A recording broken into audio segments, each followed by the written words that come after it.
And welcome back to ScavTalk, everyone. Today's episode, we're going to be discussing 5 weapons you should be trying out in patch 14, followed by some white balance and changes that will update you all on, some streets-related stuff, some questing that we've been doing. Ragman 4 is kind of nutty, as I have discovered.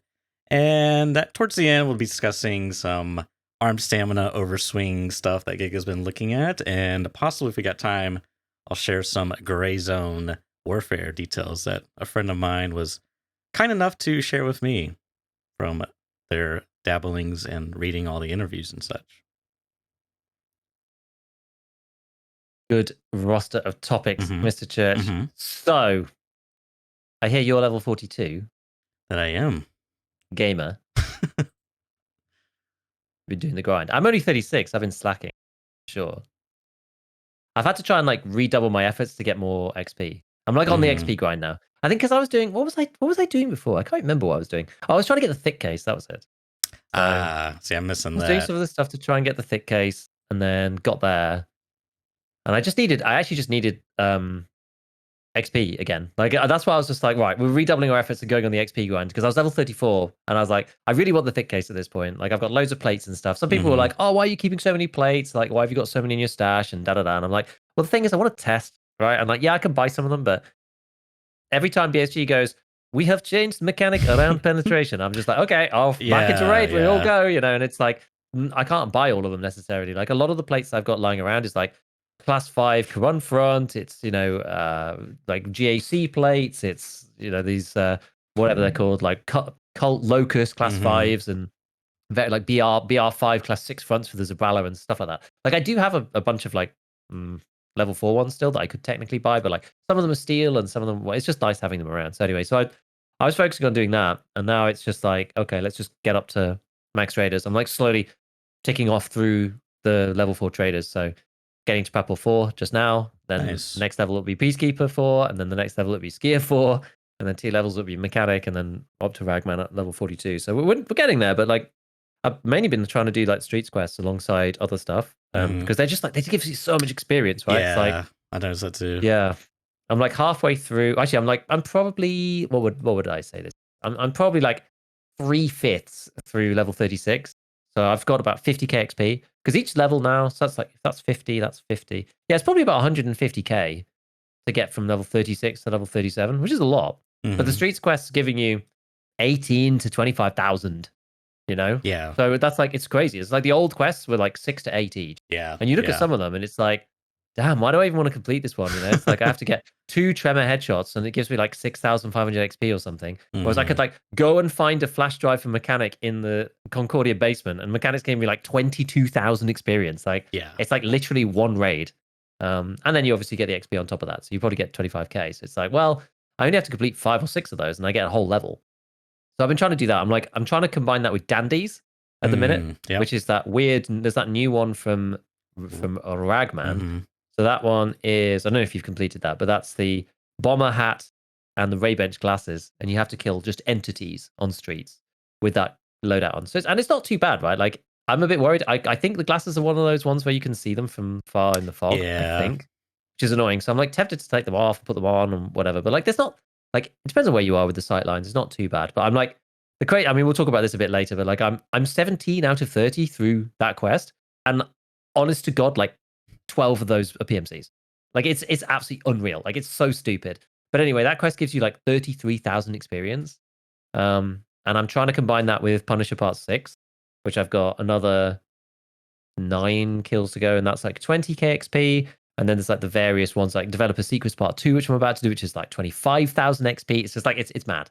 It's madness. So I'm trying to get through all of those and like go a bit further up the levels and progression because yeah, as you said, some of the higher level stuff is actually kind of insane. But we'll talk about a bit more of that in a moment. So yeah, all is good. Yeah. All is good. Should we jump into some of the updates that BSG put out? Non-official patches, but one of those shadow patches. Sure. Yeah, so the first one is a bit awkward. I did a video about this is a classic, right? I did a video about like the first thing that I heard about this was people were starting to tag me in my Discord being like, haha, BSG definitely watches your stuff, haha. And I was like, oh no, what's happened? So I did a video about APM. It wasn't really about APM, it was more about armor. Sure. About how you can see that the armor's broken because APM one taps class 4, whereas it never used to. Because damage mitigation, it seems, is turned off. I don't know, like I haven't retested it. I haven't seen anything, so presume like I know BSG can change stuff behind the scenes, so like this might not still be true, but I haven't seen anything to the contrary, and I haven't tested it myself. So I'm assuming it's still the way it is. If you have APM, it probably still goes through class 4 and just one hits. It was also doing the same for class 5 as well, which is like very strange. But either which way, I put that video out about APM, and lo and behold, a couple of days later, APM is banned from the fleet, and like I don't know. I'm like mixed about this. I don't think it's like truly necessary. Like it was 2,000 rubles anyway, like per bullet. Like if you wanted to use it, great. Like you can't fire it on full auto. It only goes to the 209, the 215. Like to craft it, it's painful because you have to find SPP. Like SPP is Prapor 4. So I don't know whether it's like I don't think it was really like Well, unbalanced, so to speak. Like I'm not really sure. I don't know. You have to like it's a really good bullet. But you have to put it in. You have to put really good bullets in crappy gun. So yeah. I feel like too it was exacerbated by the fact that because how the plates currently work, which is questionable if that's intended or intended, it can one tap class 4 plates, which does make it very appealing in that sense. yeah. So that's kind of unfortunate. I almost would have rather them made it like 86 damage or something, Or just and fix just the kept it plate. on the flea, or just fix the plates. I mean, that's like that's number one, thing or whatever. But yeah, who knows when that's gonna happen?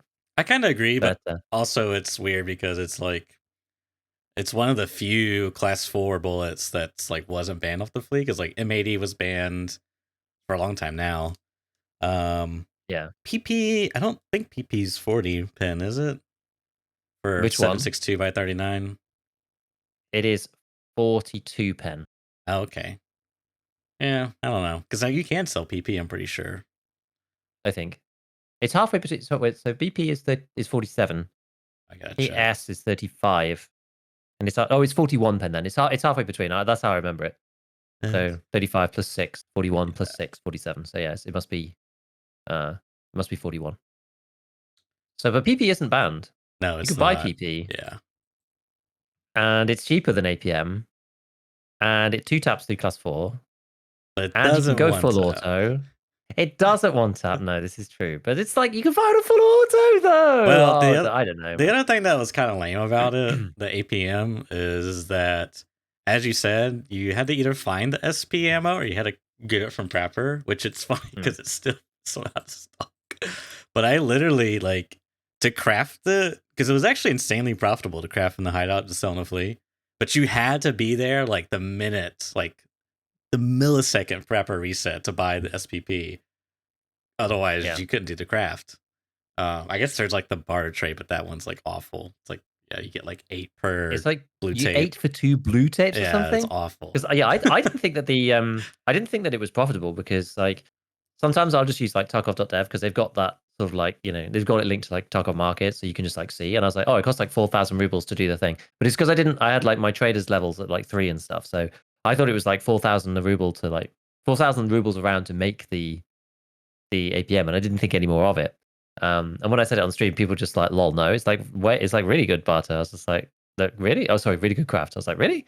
But yeah, you obviously have to be able to buy the SPP, which like I was not able to. And I was only able to do that as of like yesterday when I got level 36. But now it's just, you craft it for making yourself, which is fine. Yeah. And it's a good bullet, but yeah, I don't know. I like, it's just a shame. Like, you can still get like LPS on the flea. That's still there. That's like, is that 41 pen as well? I can't remember, but Yeah. it's about the same. It doesn't one tap though. This is the thing. I mean, But like that's the deal. Like APM only used to one tap. Like in the way that it's supposed to work, APM only one taps tibbies. yeah. Well, I mean, Or maybe. say that's actually not the same now. Actually, that's not true. That's not actually true anymore. Because you What can, do you mean? if you slice it around the plate, then and you hit them in the like thorax, like chest Oh, hitbox around the sure, plate, you're sure, gonna have class 3 at most. And sure. so you instantly die. If you get hit under the arm, you instantly die in one hit. So it's actually I actually take that back. It is actually more powerful now than it used to be. Yeah, because but of that. now I'm starting to wonder if they banned it just because you could sell it. Like, I mean, you could craft it to sell for profit. Possibly. Because I was even kind of surprised. I was looking at some of the crafts as well. And you can make PvP for the 9 mil, and it's crafting. yeah, and it's only 6 hours. Just I'm pretty sure it's 6 hours. Can you buy PvP now? No, Or was it craft only? Oh yeah, it's craft yeah, only. I can't see that. I'm pretty sure it was 6 hours. I mean, it's very expensive. A can of thermite, it's like a ton of money. They're like 100k, aren't they? Yeah. So Yeah. that's going to be very So, pricey. long story short, APM got banned. People Thanks, are Giga. more or less annoyed about it. And there was literally a Twitter post. So I was just like, I blame GigaBeef, and it's just like many likes, and I have to own it, right? Like, should we go down the laundry list? There was that. Well, oh no, what was that one? I don't even remember. It was so obscure. Alien Tech. Alien Tech. The Alien muzzle Tech brake. muzzle, which I got nerfed after a single day. There was something else. Not too long ago. What else happened? Sure. You can still buy FMJ. I've talked about APM for like 4 wipes. You can still buy MP7 FMJ though. That's still able to be purchased on the flea market. I just have to go through your YouTube library. I'm sure we could find some stuff. I'm sure there's some other stuff that's been changed. I know for sure there was something recently that people were like, "Yeah, GigaBeef." I just can't remember. Yeah. I don't know. Can't remember. There's been a couple, but with great power comes great responsibility. I think my favorite thing about your APM video is like there were so many comments like from either like Twitter or YouTube. People are just like, "What do you mean? It always could one time." Oh my god! I was actually going to mention this before. I actually can't stem the tide of just like, and I hate to call it this, but like stupid comments, and it's on Twitter as well, and it's just like it infuriates me. I had like some comments as well on Twitter being like, "Oh, nice to see that you finally agree with us. I've been saying this for many wipes," and it's like, I literally showed you in the video that it doesn't want out the Ulay. What more do you want? Yeah. I literally showed you that what we used to think was it's still true. It still doesn't want to have the Ulay. Like, it drives me absolutely insane. Yeah. I mean, like, what do you mean? It always wants out class 4. And I'm like, if you would just, if you just thought that previously, then that's fine. But people who are like adamant that like it used to, I'm just like, oh my god. But anyway, yeah, it's just painful. People like suddenly feeling vindicated by it, and I'm like, I hate this, but it's just not worth me even trying to combat. But never mind. Yeah. It's unfortunately reminded me. I'd actually forgotten about that. You're welcome. It enrages me slightly. I had a feeling that in particular, that type of like nuance might enrage you, but yeah. I found it like hilarious. It's just so classic, right? You see, social media posts, don't watch, don't click on it, don't even read it, don't just like post comments. Like, it's like you didn't even read it, you didn't even watch it, you didn't even, Yeah, exactly. It's like the number of people who are just like absolutely, and I talked about this on the stream recently, absolutely adamant that the removal of finding raid from airdrops was like a deliberate BSG design choice. Yeah, sure. Absolutely adamant about it. This is clearly, obviously, right. And then for the very next patch, it's just like finding raids is back on airdrops, and it's like all these people just magically disappear. But I don't know. Obviously, that was also a obvious thing they wanted to do. It's a beta. They were experimenting. What do you want them to do? Clearly, it didn't work, so they had to revert it. Obviously. So yeah, I don't know. I'm torn about the APM ban. I don't think it's necessary, honestly, but it's probably not. No. But maybe in the context of the latest thing. But the problem is they'll fix the plates and then they won't unban APM. But yeah, you're probably right. It was probably the craft. It's probably most people make it because of the craft. It was probably distorting SPP. You couldn't buy SPP because of the craft for APMs. It's just like the interlinks and weird, like tentacle nature of Tarkov's economy, barter system, traders, and all this stuff.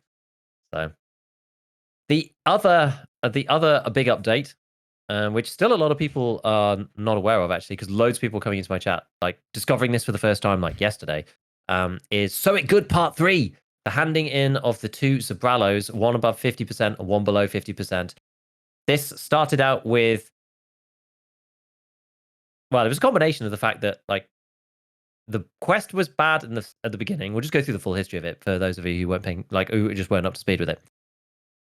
In the new armor system, the way that these quests were designed meant that without them actually changing anything, every single piece of the armor had to be under 50%. So with the Zabralo, and I mean the Gazelle was bad enough, but with the Zabralo, you had to get the neck down to under 50%, which with an Aramid, as we've said before, like Aramid is crazy anyway. It's like if you look at whatever the Aramid says in game, like the durability number, it's like you have to multiply that by like 5.33, and that gets you the like effective durability. So even like a piece of neck armor, which is, I don't know, to 15 or something, that's actually like 80 effective durability. Like Aramid is crazy high. But the thing about that is that it just doesn't really take any damage from bullets. Like that's just what it looks like. And then this is also partly why I think people feel that armor is not doing anything and isn't getting damaged. Partly because like outside of the plate, most stuff is all Aramid now.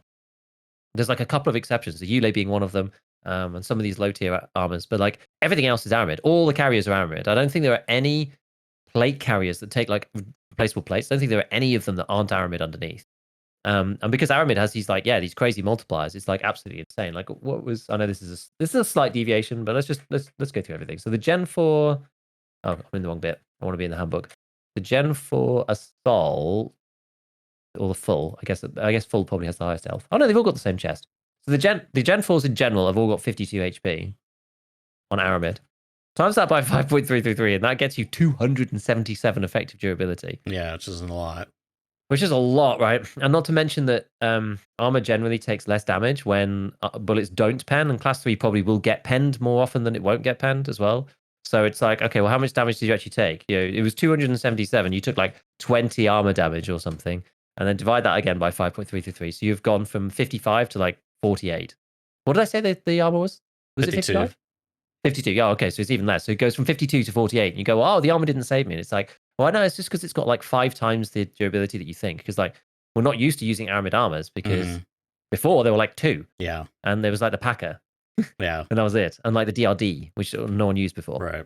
So people are still getting used to that. Anyway, so like these Aramid armors take like an incredible amount of punishment to actually go down in durability. They're like pretty much good all the time. They also repair back to full basically every time you repair them too. So they're like, they never really wear out. And so trying to get the Zabralo, like you didn't need any plates in it, but trying to get the Zabralo under 50% was really painful. So BSG changed the Zabralo thing and the Gazelle thing as well, and changed it so that you no longer had to, no longer had to have a 0 to 51 and a 50 to 100. You did still have to have a 50 to 100 armor, but the 0 to 50 armor could be any armor. So that was, it said on the tooltip 0 to 50, but effectively it could be anything from 0 to 100%. So it didn't really matter anymore. So you could just hand it in. The issue still, though, even after changing the quest, was that getting the second Zabralo was like nigh impossible. You got one for Punisher Part 2, I think, or Punisher Part 1. You get one of the early Punishers anyway. And then, like, you just don't see another Zabralo. The earliest you next see one is at level 42 if you complete Capturing Outposts. I think that's like the earliest you can get it. After that, you have to complete the level 50 quest booze, and then you get the barter for it. So it was just crazy. Like nobody could get the second one. Like you could go and like maybe try and farm Rashalo or Gluhar or whoever to like get a second Zabralo off one of the dudes there. But like with the boss spawn rates, like they're only just at like 15% now. They were at 11, and before that they were at 5. So like farming bosses is just kind of a no-go anyway. So this was just a complete pain, right? And so they were sat there with this to rework or to fix for ages. And then finally, like 3 days ago, it got amended. So they changed So Good Part 3. So Good is no longer 2 Zabralos, it is now 2 6B13s. Mm-hmm. The 6B13 being the old crappy ceramic armor that is actually not too bad now because it's got steel plate in it. But it's the one that takes like the diamond shaped plate. You could probably pull it up, Church, I reckon, on the screen as well. Yes. Now, yeah, that one. So I think you could take either because there's 2. There's a digital flora one. Sorry, there's a digital one and a flora one. I think one's digital flora, one's just normal flora. But I think you could take either, and I can't remember whether the 0 to 50 thing was replaced. Anyway, it's like you find them on scavs. It's not actually too hard. It's like pretty easy now. So that's good. And made that a hell of a lot easier, which is decent. Now I had like a small bug because I already handed in the Zabralo I got from Punisher, and I handed in the 0 to 51 because it was taking any durability. So I thought, well, I'll hand in that one because that's the harder one to do, just in case they revert it. So I did that. And then when I handed in my 6B13 of 50 to 100%, it then removed the fact I'd handed in the Zabralo and asked me for 6p13 at 0 to 50, which was really annoying. So I was like, what are we going to do? This kind of sucks. But I mean, it's easier now because I just have to find a broken 6p13, which is a lot easier than finding a broken Zabralo, but it kind of sucks. Needless to say, I closed down the stream. I came back like after having dinner and everything with the fam. Came back online. Lo and behold, the quest is completed on Ragman. So it needed some update. Like they changed the quest requirements, and needed to update it later or whatever. So that actually did fix it. So anybody who's coming to the quest new, now you just need 2 6p13s. I think it's still broken, so I think you can just hand in 2 100% 6p13s. One for the 100% to 50, and one for the 0 to 50, because I think the 0 to 50 thing, I think is still broken from what they did with the Zabralo to try and temp fix it or whatever. So they'll probably revert that at some point. But like right now, you can just hand in 2 6p13s, I think, and it's easy peasy. But this is really important because this now opens up like the rest of Ragman's quest lines. Yeah. And without doing So Good Part 3, you can't do So Good Part 4. You can't do Living High is Not a Crime Part 1. Like there's loads of stuff that you can't get without doing this quest. And so that's great because of the way that armor's working in this wipe. There's like a bunch of really important stuff on those as well that never used to be there either. So it's not just like quest XP and a few other things. It's there's some other stuff there that I'm sure. Well, we'll probably talk about that when we talk about Ragman 4. Unless you want to talk about it now, but we can talk about it now. Figured we'll probably do that segment. Well, well, it sort of suits a bit better now. If you want. Yeah. So, yeah. I mean, the one thing I was going to say about So Good is like it's well, a couple things actually. One, I had done it earlier via the help of Shudaville, who and his partner Bad Video, who was kind enough to drop me one in the factory and escort me out. All for the measly RMT charge of $999. No, of course not. But hopefully it doesn't get banned. Otherwise, that'd be hilarious because they changed it like the day afterwards. Imagine getting banned for that. But it's really weird because it's like, okay, you do that, and as you said, you get all these other quests, and these other quests are like so easy. Like the So Good Part 4, where you get to turn in like 2 Black Rocks and the 2 TV 19 or 109s or whatever. I mean, you get those for like a quest reward, I want to say, early on in Ragman as well. But it's like, I don't know. It's like it felt so out of place, the Zabralo being there, and everything else past that was like super easy stuff. Like, I don't know. The progression felt really weird. So I actually think the way they changed it now is so much better. Yeah, so much. I didn't even keep the Wartech rigs because I was like, I just don't think I'm going to get this quest done. And like they're relatively easy anyway, so I just didn't bother. And like I was like, well, you can craft Black Rock, so I'll just wait and see what happens. Which well, that's actually funny that you brought that up because obviously like a tidal wave of people suddenly completed So Good Part 3. Yeah, which led to some like really funny stuff on the flea market because the next part, a lot of people hadn't bothered crafting their Black Rocks because they didn't think that they were going to get this quest done anytime soon. So when they did, they were like, oh, I need to craft a Black Rock. So they went on the flea market and you need a Splav Tarzan craft a Black Rock. Now, because most players in this game are just lazy and can't be bothered, at least a portion of the player base is anyway, this like drove the price of the Tarzan up from what it usually is, which I think, what's it right it's now? Still kind of high. Okay, that's kind of high. It was a lot lower than this earlier. Yeah. But yeah, it drove this up from like probably, I mean, what 12, are they? Normally they're about 15k. Yeah, 12, 15k on the flea, something like that. I sold one at 75,000 rubles at one point. Some people were telling me because I posted it on Twitter. Someone told me on Twitter they saw it up to 300k at one point. It's crazy. Which is absolutely insane. And the most insane part about it is that there is literally a barter. There is literally a barter for this thing, and it costs 1 hunting matches. And the time when at the time when they were 75k on the flea market, hunting matches were under 10,000 rubles. Oh. And people were just buying them off the fleet. They were just buying them straight off the fleet. And the thing that I find like really crazy now, I'm just amazed it still happens. Like, I understand why it used to happen because there used to be players with like spurious barters all over the place. So unless you knew about the specific trader barters, it was quite easy to like forget and just not see them or like get scammed. So a lot of people just had it unchecked, so they never saw any barters. So like unless you knew which one you wanted to look for specifically, you'd normally just not see it. But now there aren't any player barters anymore because BSG got rid of that. So you could keep the barters on. The trader barter will always appear on the flea market, like, and if it's really good in-game prices, it'll always appear at the top. Wait. And so Sorry, What? you can't barter. You can't barter at all. Item. No, so player barters are completely banned. This is I they didn't know changed that. totally. Yeah, because this is when they changed the flea market interface. If you try and click on any item, it's only cash. Oh shit, you're right. Yeah. This is when they revamped the whole thing. They removed player barters completely. I didn't know This was that. I think this was probably when you weren't playing as much. Yeah. Is when Okay. they changed this. So there are no player barters at all whatsoever. It is not even an option. So there's no point having barters like unchecked in your settings because now Right. you'll see all of the trader barters and there aren't player barters. So you'll never get scammed. Not at least not by the trader anyway. Well, not by players. You might get scammed by a trader, but you get to see the trader barters there now though. Yeah. And so if you like go right click link search on the Tarzan, the hunting matches barter is like it's the first option. Mm-hmm. And yet, the hunting matches were like 8K, and you need one for a Tarzan, and Tarzans were 80K. Lovely, which is pretty funny. It also drove Ripstop up to a crazy price as well, because that was also an input for the BlackRock. But yeah, it's just funny. It's funny to see these things. You see these like weird market like movements just like emerging. That's why markets are cool, right? Because like no individual person needs to understand what's happening. Everyone just like acts within their own self-interest, and like you get these like emergent patterns form out of just collective player behavior, which is quite cool. And there's like you can see sort of like the information gap or not. Like in that one, there's definitely an information gap.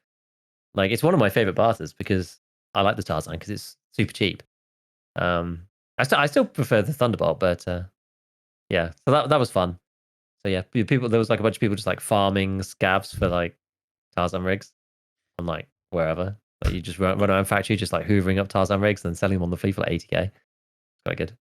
Yeah, that's your That also there was also like a knock on too because for scav vest, so scav vests also got really expensive because you need scav vests to make ripstop, and scav vests are expensive anyway because people already buy them for setup and Punisher. Yeah, and people already ignore the Slickers barter for those. Because there's a Slickers barter, literally one Slickers gets you a Scab Vest. People already ignore that barter. But then some people do the Slickers barter too.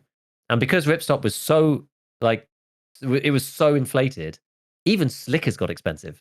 That tells you how much demand there was. So you could then go and craft Slickers. Wow, make in a profit. The nutrition unit and they were 20K each at one point. Huh. So I was buying like, what is it? It's the like oat flake stuff. Yeah. Like oat flakes for like 30, an Alyonka bar for like 20, and then one other thing. I can't remember what the other one is. And combine them together, and then you get 7 stickers out. And I was selling 7 stickers for like 140,000 or something.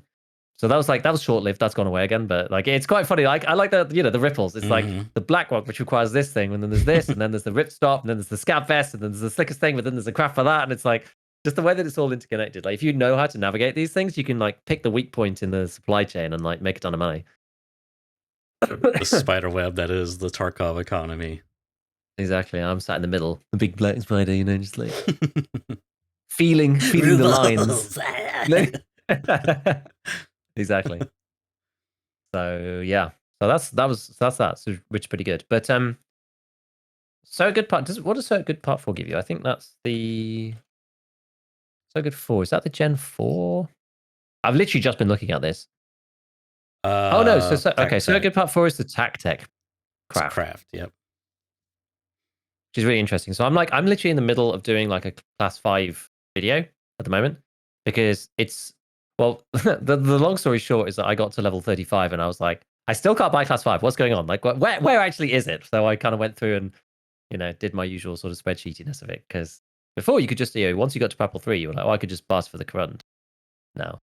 But I was like, I'm level 35 and I still can't buy any. Like where is this stuff? Because half of it's behind quests, half of it's behind crafts, half of it's behind like this, that, and the other, and level 4 traders and stuff. So I managed to like thread the needle through not doing precisely the right quest to get the class 5s, and also not being able to do Circuit Part 3, so I couldn't do the crafts either. But now that we have access to the craft from Circuit Part 4, that allows you to basically like use modern alchemy and turn 1 GAC plate into 2 GAC plates, which is cool. So that's the one that I've been doing. That one's quite good because like my class 5 is still pretty limited, but I think the GAC plates are like some of the best. Yeah, Out of like the sappy plates, like I don't know yet if there is any difference between the plates at class 5. I'm not sure. I haven't seen any evidence yet that like any of them are any different, other than material type and the amount of armor damage they take. You know what I mean? Like I haven't seen any difference. Yeah. So You for the mean? time being, you may as well just use the lightest plate. Oh, okay. Yeah. Yeah. Like, do any of them have any special properties? Do some of them block damage where they shouldn't? Like, is steel and Yeah. titanium different? Like, we suspected that for a bit, but then I did some testing on it. Didn't seem any different. With class Like, I don't really 5, you're know. testing So, that? but, yeah, and like, it just doesn't seem to Okay. make any Because difference. So now I'm just like, well, just use the GAC plate because it's the lightest. Like, it's really light. Like, the monoclete plate is like 1 point something kilos. The GAC plate is like 0.97, oh, it's under a even kilogram for a lighter. class 5 plate. So light. Wow, I didn't So realize light. that. Really good. It's like, I think it's the best plate probably overall. Yeah. Um, Yeah, the fact that you can like just swap out plates in the Western ones, like it just makes sense to go for the lightest, highest class, an ultra high molecular body weight ethylene or whatever. Like it's good on durability, no, and repairability as well. yeah. Like it's not Yeah. bad. Like I don't really know what the downside is. I Yeah, I guess don't think anything. I think availability and like issues availability. Because like the next one, right? So the polymer one at class 6, the GAC 4 triple S2, that one is 2.7 kilos. So that's actually quite a heavy beast. Yeah. There's like another one which is 2.4 kilos. I think that's it. So like yeah, class 6, like you're not really getting away with anything under 2.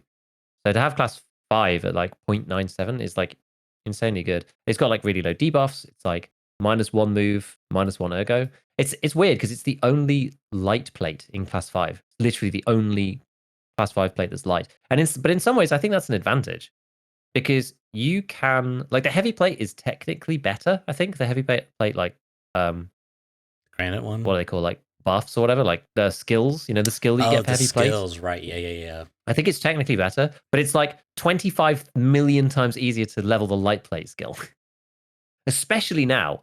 I don't even Because remember how you all level the them. you have to just repair them with the repair kit.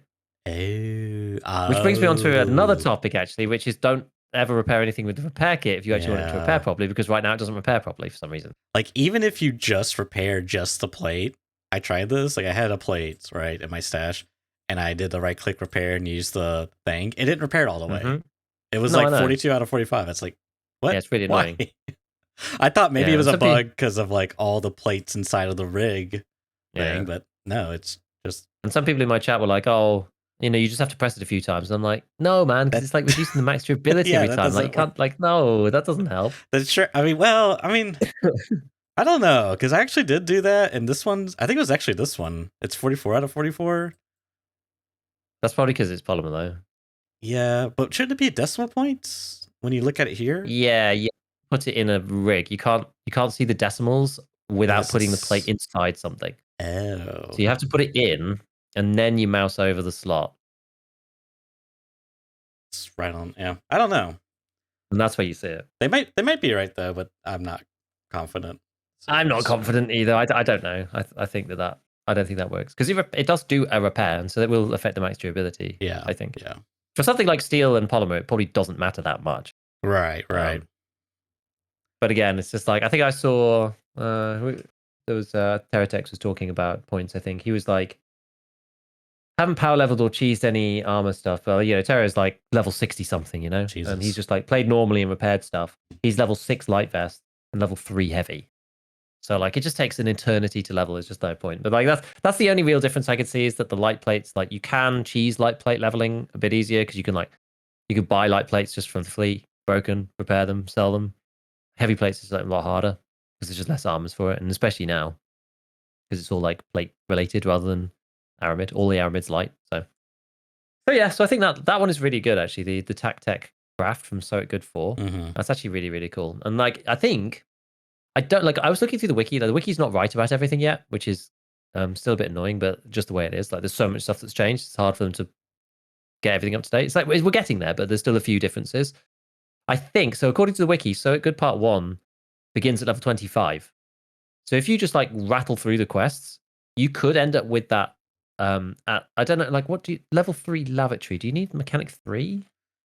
Oof. Probably, I would imagine. It's probably like one it's like probably a prerequisite somewhere down the line. That one I'm not sure Lavatory about. level 3 requires level 2 vents and level 2 water collector. What do you need for level 2 vents? Level 2 water collector. You need level 2. Okay, well, maybe not. You need level 2 workbench.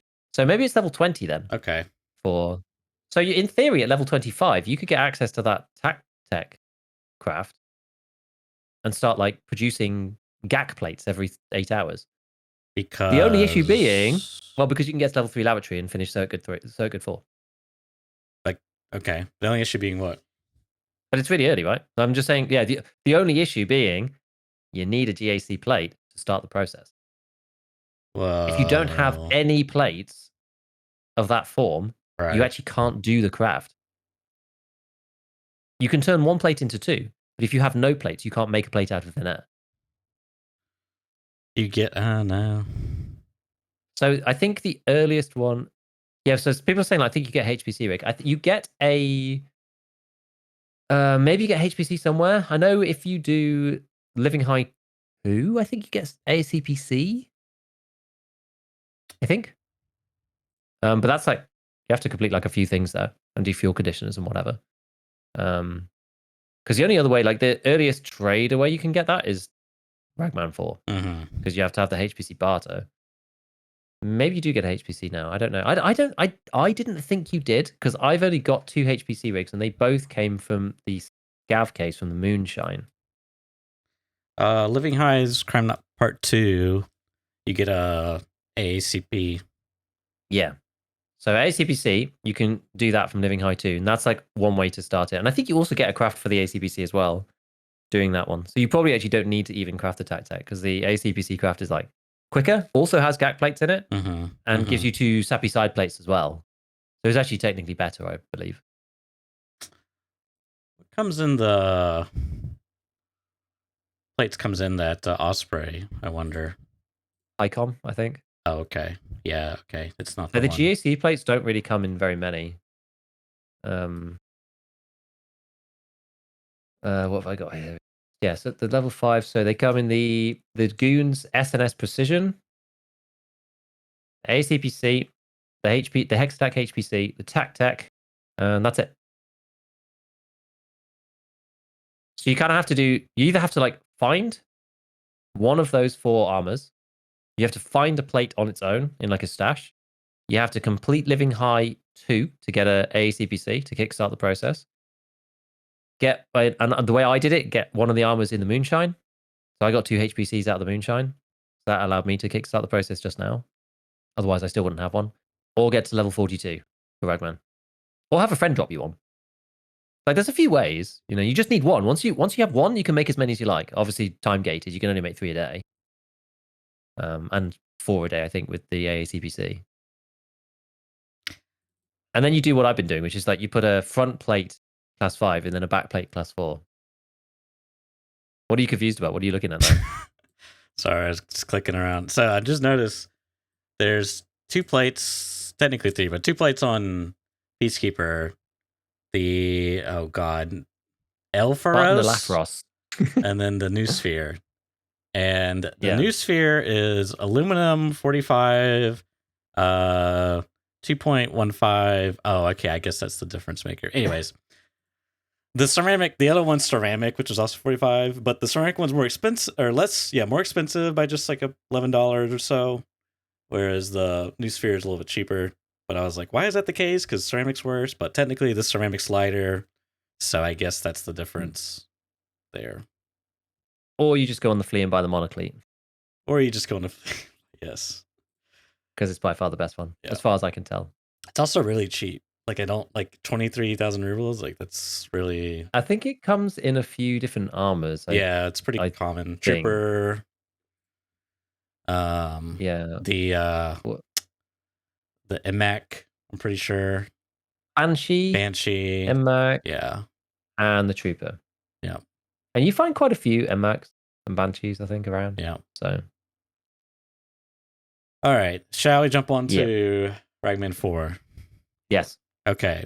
So. I'm not there yet. I unlocked Ragman 4, and I was quite blown away at some of the stuff you get, because as I was telling Giga earlier before the cast, it's like you do all these Ragman quests, and like half the rewards, like most of them, feels like they're either unlocking stuff on Ragman 2 or Ragman 4. There's like hardly any Ragman 3 unlocks. I think the Thor is the only, like one of the few, and maybe the other Osprey is like one of the few Ragman 3 unlocks.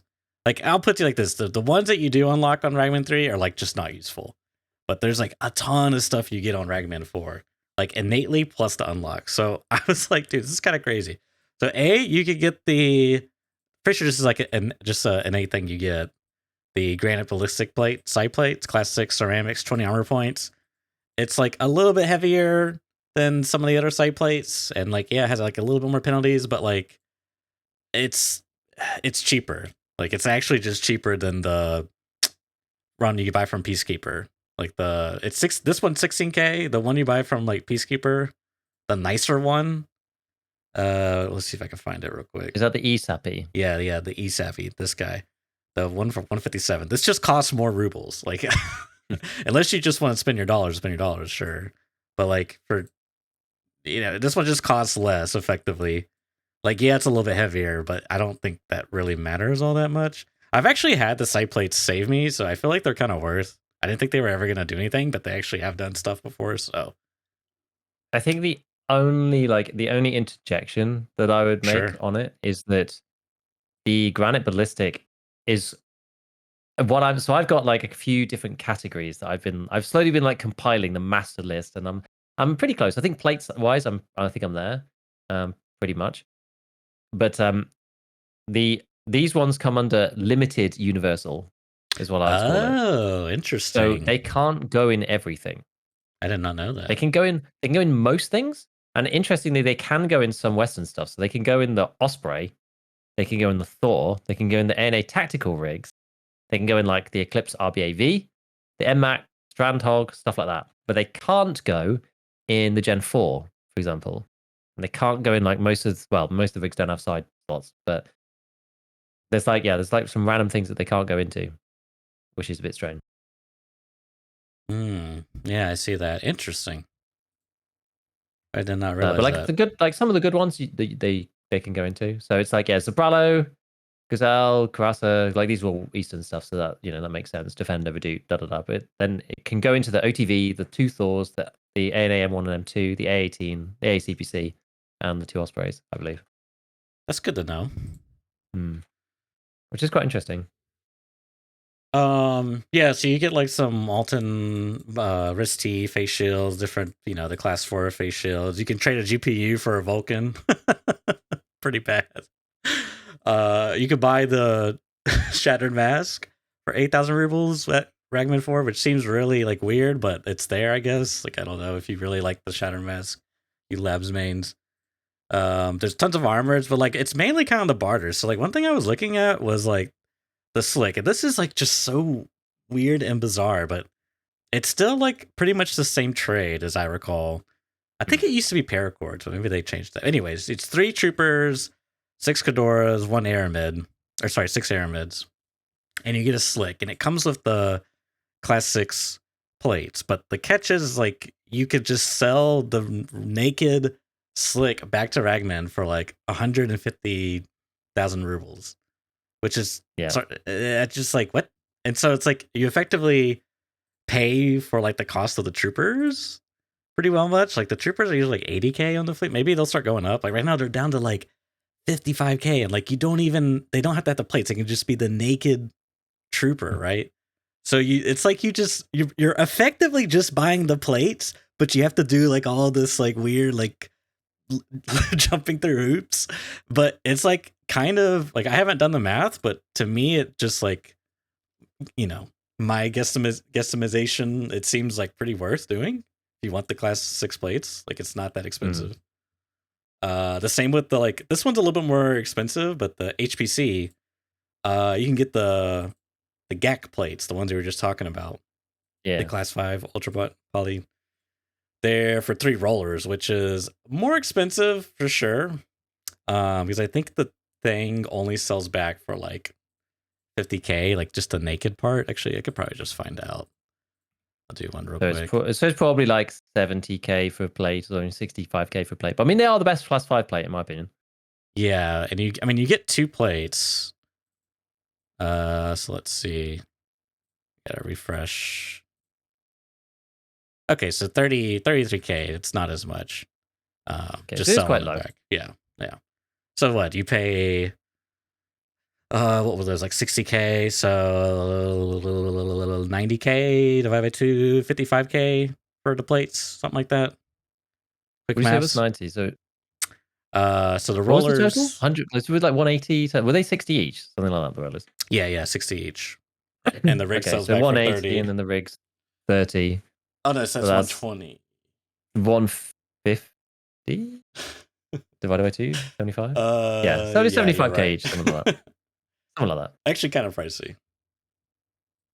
But they are they're the best armors Yeah, or whatever. yeah. So like, what are you going to do with them? What are you going to put them in? I mean, you could just like put them in, I don't know, anything really, a Karasa or something. Or you could do like the Osprey Barter with Peacekeeper and Yeah, there's the sledgehammer for a defender, which I think is really good. I mean, I don't think I'll use it, but I think that's pretty good. what's the Defender come with? What place Class does that guy have? 5, the granite BR4 front and back. Oh, that one. Yeah, that one's interesting. That's actually an interesting plate because it's a Eastern plate. This is the one that comes in the Zabralo and like the Redoute M and Mhm. stuff. But if you go over the armor areas on the Defender itself, The Thor armor. yeah, if you open it, no, on the Defender. If you open it up and you go into the armored areas, I think it's the second drop down. On the right hand side. Yeah, that one. Does it say like what does the plate say? Actually, I can bring it up myself so I Front can and see. back. Class 4? Yeah. So it says, oh, sorry, no, it's on the armor areas. It's on the top one. It's on the top drop down. Yeah, so it says fr.plate, Mhm. which is the cool thing. Because fr.plate is the sappy plate. Mhm. Because f.plate is the eastern plate. And you can tell because it's different on the armor area. And so that Huh. one, despite being an eastern armor, actually has the sappy plate model. So I you've see. got like the benefits of the nice square plate I in the see. eastern style, which is kind of cool. Then again, those don't go in everything. Mhm. So that's like limited universal. So they'll go in the back of a press armor or like a gazelle. Mhm. They'll go in the front of a defender. They'll go in the osprey, but they won't go in a gem 4. Because you got that kind of like situation again. Kind of weird. Yeah. But it's good, it's good. It's good enough. There's enough armors that they'll go into that it's like fine. So You know same what I for mean? the redut then, also, Yeah. which you can So they'll go also into do they'll go into the reserve. 2 books for manuals, which I think that's probably worth doing. Like you just have so many like insane options here, which is just kind of like, I mean, I don't know why you would ever do an OTV, but you could for a rooster. And you could. The option's there. Wait, this isn't class 4, sorry. Or Ragman 4. Because I think you can just straight up buy. You can just straight up buy an AVS. There's the barter for 1 TT, 2 gold chains, which is like a lot cheaper than it used to be. That's the main stuff. I mean, you can just buy the Barkerly, the That one's backpacks. okay because that actually has like the Karun front in it. Yeah, The yeah. that guy. So that's class 5, but it's got class 2 backing. Is the issue, and I don't know how much they cost like Oh, as far as the airmen, on their yeah. own. Yeah, so like the problem that's the problem with all of those ones. Like those front and backs, they only fit in the Corunt, the Bagari, the 6B23-1 and the 6B23-2, and they're all class 2 Aramid. So there's no way with that plate. There's absolutely no way that you can get class 3. There's just no way. You can't do it. It doesn't exist. So you could sell back just the Bagari for 44,000 rubles. That's not bad. Like what was the cost price from Ragman again? 145. You just buy it in cash, don't you? 145. 145. Yeah. So that's like 100K. You get the front plate and the back plate, both class 5. Which You might be able to buy that cheaper though. one I think the plates. egg. That's 44K for the front plate. Yeah, I think the plates are only like 70 together. Yeah. It's probably not worth it. The Not worth Corund, it. on the other hand, comes with side plates too, so maybe that's more worth it. But then it's like 185. That one's more expensive, so yeah, you're probably still better off just buying the plates. Yeah. The other crazy part was the barters for like the backpacks like VPX for a blackjack. It's pretty expensive, but if you want it, it's there. The big one though was this gun, this Trooper 35. It's 2 condensed milks and 1 regular milk. This thing holds like 35. It's actually extremely light. Like the actual physical weight's 1 kilogram. Like the penalties are kind of rough, but it is a big, like a surplus size backpack. Yeah, that was like the meta bag before, but then they locked it behind some annoying quest last wipe. mm, So I guess like now is it just back now? Tasmanian yeah. Tiger. What's it called? Trooper Trooper or something? 35. 35? Yeah, let's have a look. Let's see. Oh no, it's just this barter. Okay. Yeah, that was like they put that behind some like really high quests before. I can't remember what it was, but anyways, it's back here at Ragman Force. So yeah, Ragman Force like absolutely bonkers. Yeah. Oh yeah, it was out of time. It was out of time quest. That was it. The clock one. Yeah, chat's reminding me. Oh yeah, I heard about the quest. But you had to go and like get like 12, Yeah. 20 different clocks from around all the maps, you know? No way. Now, like apparently I think that one's broken at the moment. There's one barter that I've not been able to ascertain like where it's from. And that one is for the Gen 4 full, which you can see the barter on the flea, but nobody knows what it is. And I asked around on Twitter, and Terratex doesn't even know what it is because he was the one who replied to me, and he was like, "I'm level 60 odd, and I still don't have it." And a lot of people were saying like, "I think it's out of time." And I think Parents showed me a link to it. Like he's got the quest, but it shows like you can't complete it right now. But I think it's like broken or something. Like there's certain like I think some of them you can't grab them or something. I don't know. There's something like people were talking about like that quest needing to be fixed. I've never bothered trying to do it, so I don't know. But You know, it seems like there's something wrong with it.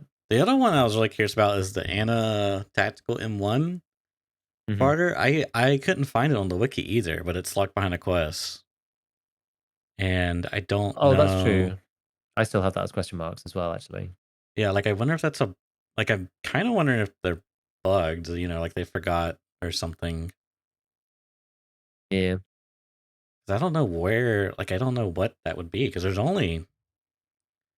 Can you see all the locked quests? Yeah, I mean, if this is accurate, I only have 2 more Ragman You can't quests. see all of them. Oh, you can't see all of them. Okay, No. so this you can't believe the 29 out of 31. I don't think so. Interesting. Okay. I don't think it shows you them all. But needless to say, there's a lot of different options. Someone was asking in chat, they were saying, now the important part, like, can you use these slick plates in the Gen 4? Mm-hmm. And the answer is like definitely yes. Mm-hmm. So like this is the thing about the slick. Like the slick is useless. Yeah. Don't use the slick. Sell the slick. Buy something else. Buy like the Gen 4 HMK or Osprey Protect or whatever you want, and just put the slick plates into that. And you could just like, I mean, what I would probably do is go like 6 front, 5 back if I was at that stage of progression. Mm-hmm. So you don't end up like wasting it or whatever. Like it depends on how many barters you can do. Like if you got infinite class 6 plates, then fine. Yeah. Just do 6 front and 6 back. But like if you want to, if you need to be slightly careful about it, then like do 6 front, 5 back because that would be fine. Like at the moment with my limited class 5, you've got infinite class 5 there. But with like my slightly limited class 5, I'm like at Prepel 4, but I'm not even at Peacekeeper 4, so I can't do the Osprey one. I've got these like GAC plates appearing every 8 hours. So I'm doing class 5 front, class 4 back. But surprisingly, I'm getting loads of these armors back on streets. Like I literally just had a Thor back with the GAC plate at front and a class 4 Spartan Omega at the back. I've got another one that's just appeared in my insurance as well. Like I'm getting quite a few of these. So I've got like a little stash now. It's not too bad. I've got quite a few class 5s. So I'm not really at risk of running out, which is good. Yeah, the slick feels kind of like wrong. Like it just feels wrong that the base slick sells back for that much. You know what I mean? Like no plates. Like, it sells back for too much. There's like aspects of that in different areas that feels weird. Like it shouldn't be the case, but anywho, it seems pretty good for just Ragman 4's got like so much supply of class 5 and 6 plates that you can strip and put in whatever you want. Yeah, that's the thing. Because now you can just like, now you can buy those things and put them in other things and you can buy the free carriers just on the flea with no plates in them. Like you can do what you like. Yeah. You know, you can really do what you like. The you probably end up with like more plates than you know what to do with, because the plates Kind of or where the I'm getting. carriers, the carriers on the flea are still. I think they're still too expensive, really. Like, you know, if you wanted to go and buy an Osprey protection, it's like 200k on the fleet with no plates in it at all. Like, obviously, the Peacekeeper barter for 3 SSDs is like out of stock, but that should be cheaper than even, and that comes with 2 class 5 plates, right? Like, there's a weird discrepancy right now where like the carriers are just too much. Like, people are willing to pay for this class 3 armor. It's like I was pointing this out to chat the other day. We were looking at like the Gazelle is its kind of own thing because you can't buy the Gazelle anymore. Bizarrely, I think there might be a way of buying the Gazelle, but another one of these, like, supposedly there may be a craft. There's some like some rumors of a craft maybe, but it's like must be off in the, you know, you probably got to be level 7,000 and completed Kappa 3 times or whatever. But you look on the flea between the press Zhuk and the digital Zhuk. The digital Zhuk is like 240k for a new one. The press armor is, as you would expect, 25,000 rubles. Literally, the only difference between them is one's got class 3 soft, one's got class 2 soft. That's it. Well, let's take a look here. Because I would wager, I'm going to buy this press for 240k. I'd wager the sellback price has got to be pretty high. Probably not that high. Not 240k high. Okay, 87k sellback. Still quite high. It's still quite high, yeah. So that's like the bare minimum it can go on the flea for, in theory. But that would be more reasonable, right? I think down there. But like, people are willing to pay for the class. It's just because you don't get them very often, so they're quite rare. Yeah. To have them find in raid. Most of the supply comes from the traders. I think like this is sort of showing. I think this is less about like demand and more about supply, in my opinion. I think the supply is just so tight. Yeah. Because the vast majority of players, this is really where Tarkov's like economic system comes to fore, is that the vast majority of armor is gotten from the traders, like an overwhelming amount. Yeah. And so that means that people aren't finding as much of it in raid, which means people aren't putting them up on the fleet because they can't. They're just not even finding them. So the few people who are willing to buy class 3 armor, soft armor, end up having to pay quite a lot for it, because even if the demand's only is small, there's just no supply, so it ends up being really expensive. All right. Plus, if you're someone like me, I can just go to like Peacekeeper or Ragman rather, and then do the barter for the Thor and get my class 3 that way, right? Yeah, and you get plates in it. Right. Yeah. I mean, you can just sell them, but you get the plates in them. Yeah, exactly. You could just buy them from the traders. So yeah, it's kind of weird. It's like the Gen 4s are, actually, I think the Gen 4s are probably some of the better value ones, honestly. Really? Yeah, like the Gen 4 from the Assault flea. is like, it's like 100k. For what it gives you, I honestly think they're pretty good. Defender on the flea. 127. Yeah, it's all right. What about the Reduce? Oh, Reduce's actually really cheap, 93k. That's actually not bad. For what you get, that's not terrible. Yeah, for what you get, that's. Oh yeah, they're probably getting them from the quest. That's why Maybe. That's probably why that was pressed. Yeah. Because you can actually put, you can put some Western plates in the Reduce, but I don't know if I don't know if you can put any class 5 ones in. I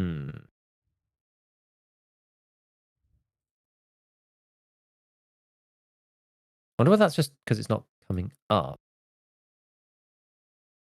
That's actually an interesting thing. I wonder if you can. Hold on. Let me just have a quick look. I'm intrigued now. I've intrigued myself. SAPI level. Yeah, you can. You can. So you can put like a GAC plate in the Reduce. Okay. It comes with the SAPI, like the Eastern SAPI to start with. But then, as we said, it also takes the Western SAPI side plates. So more like the Fort Reduce M is more like a Western armor than it is an Eastern one. Bizarrely. Yeah, some of these things are weird, right? It's like the Gazelle. The Gazelle you can't buy anymore. And the Gazelle has now got this like weird thing where it's 400,000 rubles because there's a quest where you need to deposit 2 of them on interchange, which is relatively early. So like, and there's not that many. You get them on scavs, sure. But again, it's like there's not that many of them. And so because everybody needs one, they're like really expensive. Yep. Yeah. So it's a bit strange right now. Yeah. It's a bit strange. All right, yeah, so we move on to our 5 guns to try on patch 14 segment. Yeah. Sure. I really struggled. I struggled so bad trying to figure out like what to put on the list here, but well, let's go for it. I'm going to talk about other guns as we go along because I can't not. But go on, you start us off. I'll then. start us Should we off. alternate? Okay. Or? Yeah, let's alternate. So, this was kind of like it's an easy pick. AKS74U, just really any of the AKs. So I, we used to talk a lot about hidden stats.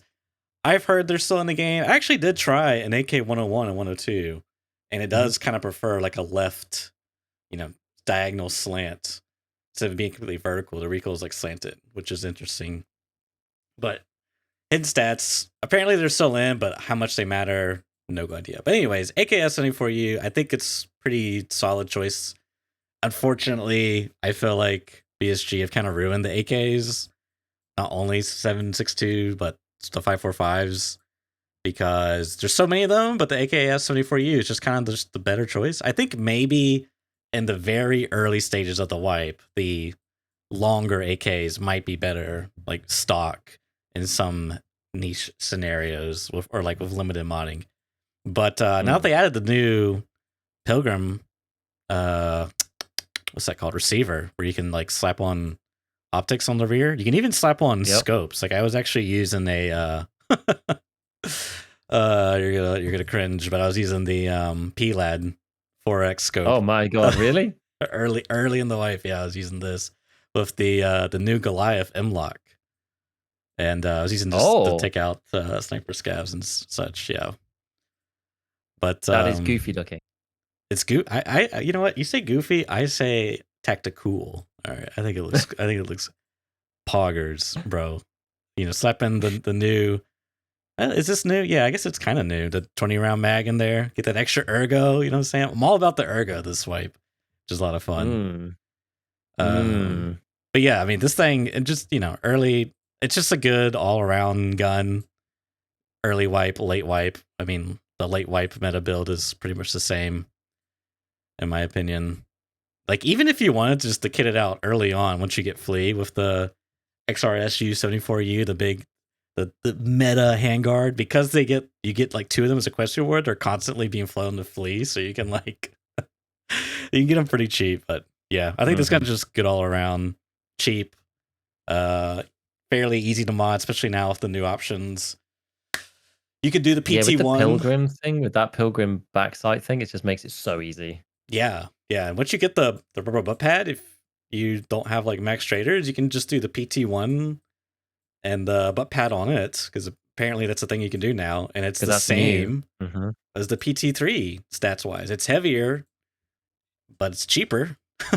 Yeah. So how much do you really care, when it's cheaper? So yeah, I think just a good kind of all around easy gun. That's my number 5. What you got? That's cool. I've kind of gone in order of like caliber, kind of. Okay. Yeah. So I'm gonna start with, and this is a slightly dodgy choice. This is like best in caliber is the kind of the way that I've seen it. I'm gonna go with the Vector, the 9mm Vector, which is a weird one because I haven't actually used the gun myself, but I expect it to be really good because I've been using the MPX. Yeah. And the MPX is feeling amazing. Like the Vector's quite expensive. That's one of the reasons why I wasn't using it early. And like I haven't used these 9mm guns for a little bit. But the MPX is like awesome. You get 41 round mags with it, so you keep a lot of ergo. Like it's the fire rate feels good. It's just pretty decent. I've seen some people using the Vector, and I think it's just going to be a better version of the MPX. The MPX, because you can get the 50 round drum as you've got on the screen there. The ergonomics, like it's a light gun anyway, so it doesn't really matter so much with ergo. You're always going to have like pretty good ADS speed and stuff. You can go suppressed. It fires at like a crazy RPM. Like in my opinion, this is the wipe of the RPM more so than anything else. Like previously, it was kind of a balance between like RPM, but also recoil and like a few other things. Whereas now it's like RPM and ergo, because the recoil is basically manageable on most guns until you get into the really, really big, powerful bullets. The RPM is like what you're looking for, because like if the recoil is controllable on every gun down at these like smaller calibers, then like armor and the way that player like hitboxes work now. It's much more like bitty. So previously it was like, well, if I'm shooting at a man wearing like normal stuff, he's going to have like class 4 around his head. Yes, it's the face hitbox, but then everything else is also class 4. And then there's arms, which I don't really care about anyway. They're just going to get in the way and absorb stuff. So like I need to have like class 4 rated ammo. Whereas now you don't really need to because they've only got class 4 like here. Yes, the head hitbox is still there, but there's the new throat hitbox. There's gap around the plate as well. There's like if they're turned on the side, then they stand no chance. You know, it's crazy. And so with these guns, I feel like you just want the highest rate of fire that you can, so that you can get enough rolls of the dice around their armor as possible. And that's the deal with it, right? And it's like you want to get like a face shot, a neck shot, around the plate shot, and under the armpit shot. And if you do that with a 30 pen bullet, you'll kill them in 2 hits if you hit them in any of those places. And so that's why I think the Vector's probably going to be like it's like the primo of all of those things. Massive drum mag, has really high rate of fire.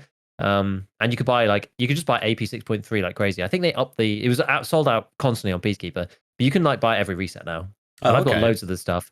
And I'm waiting to use the Vector because I think it's going to be really good. Like even with PSD though, like PSD's okay. PSD will get through like class 2 soft armor. People wearing class 3, then it'll get caught, but that's hopefully what the AP 6.3 is for.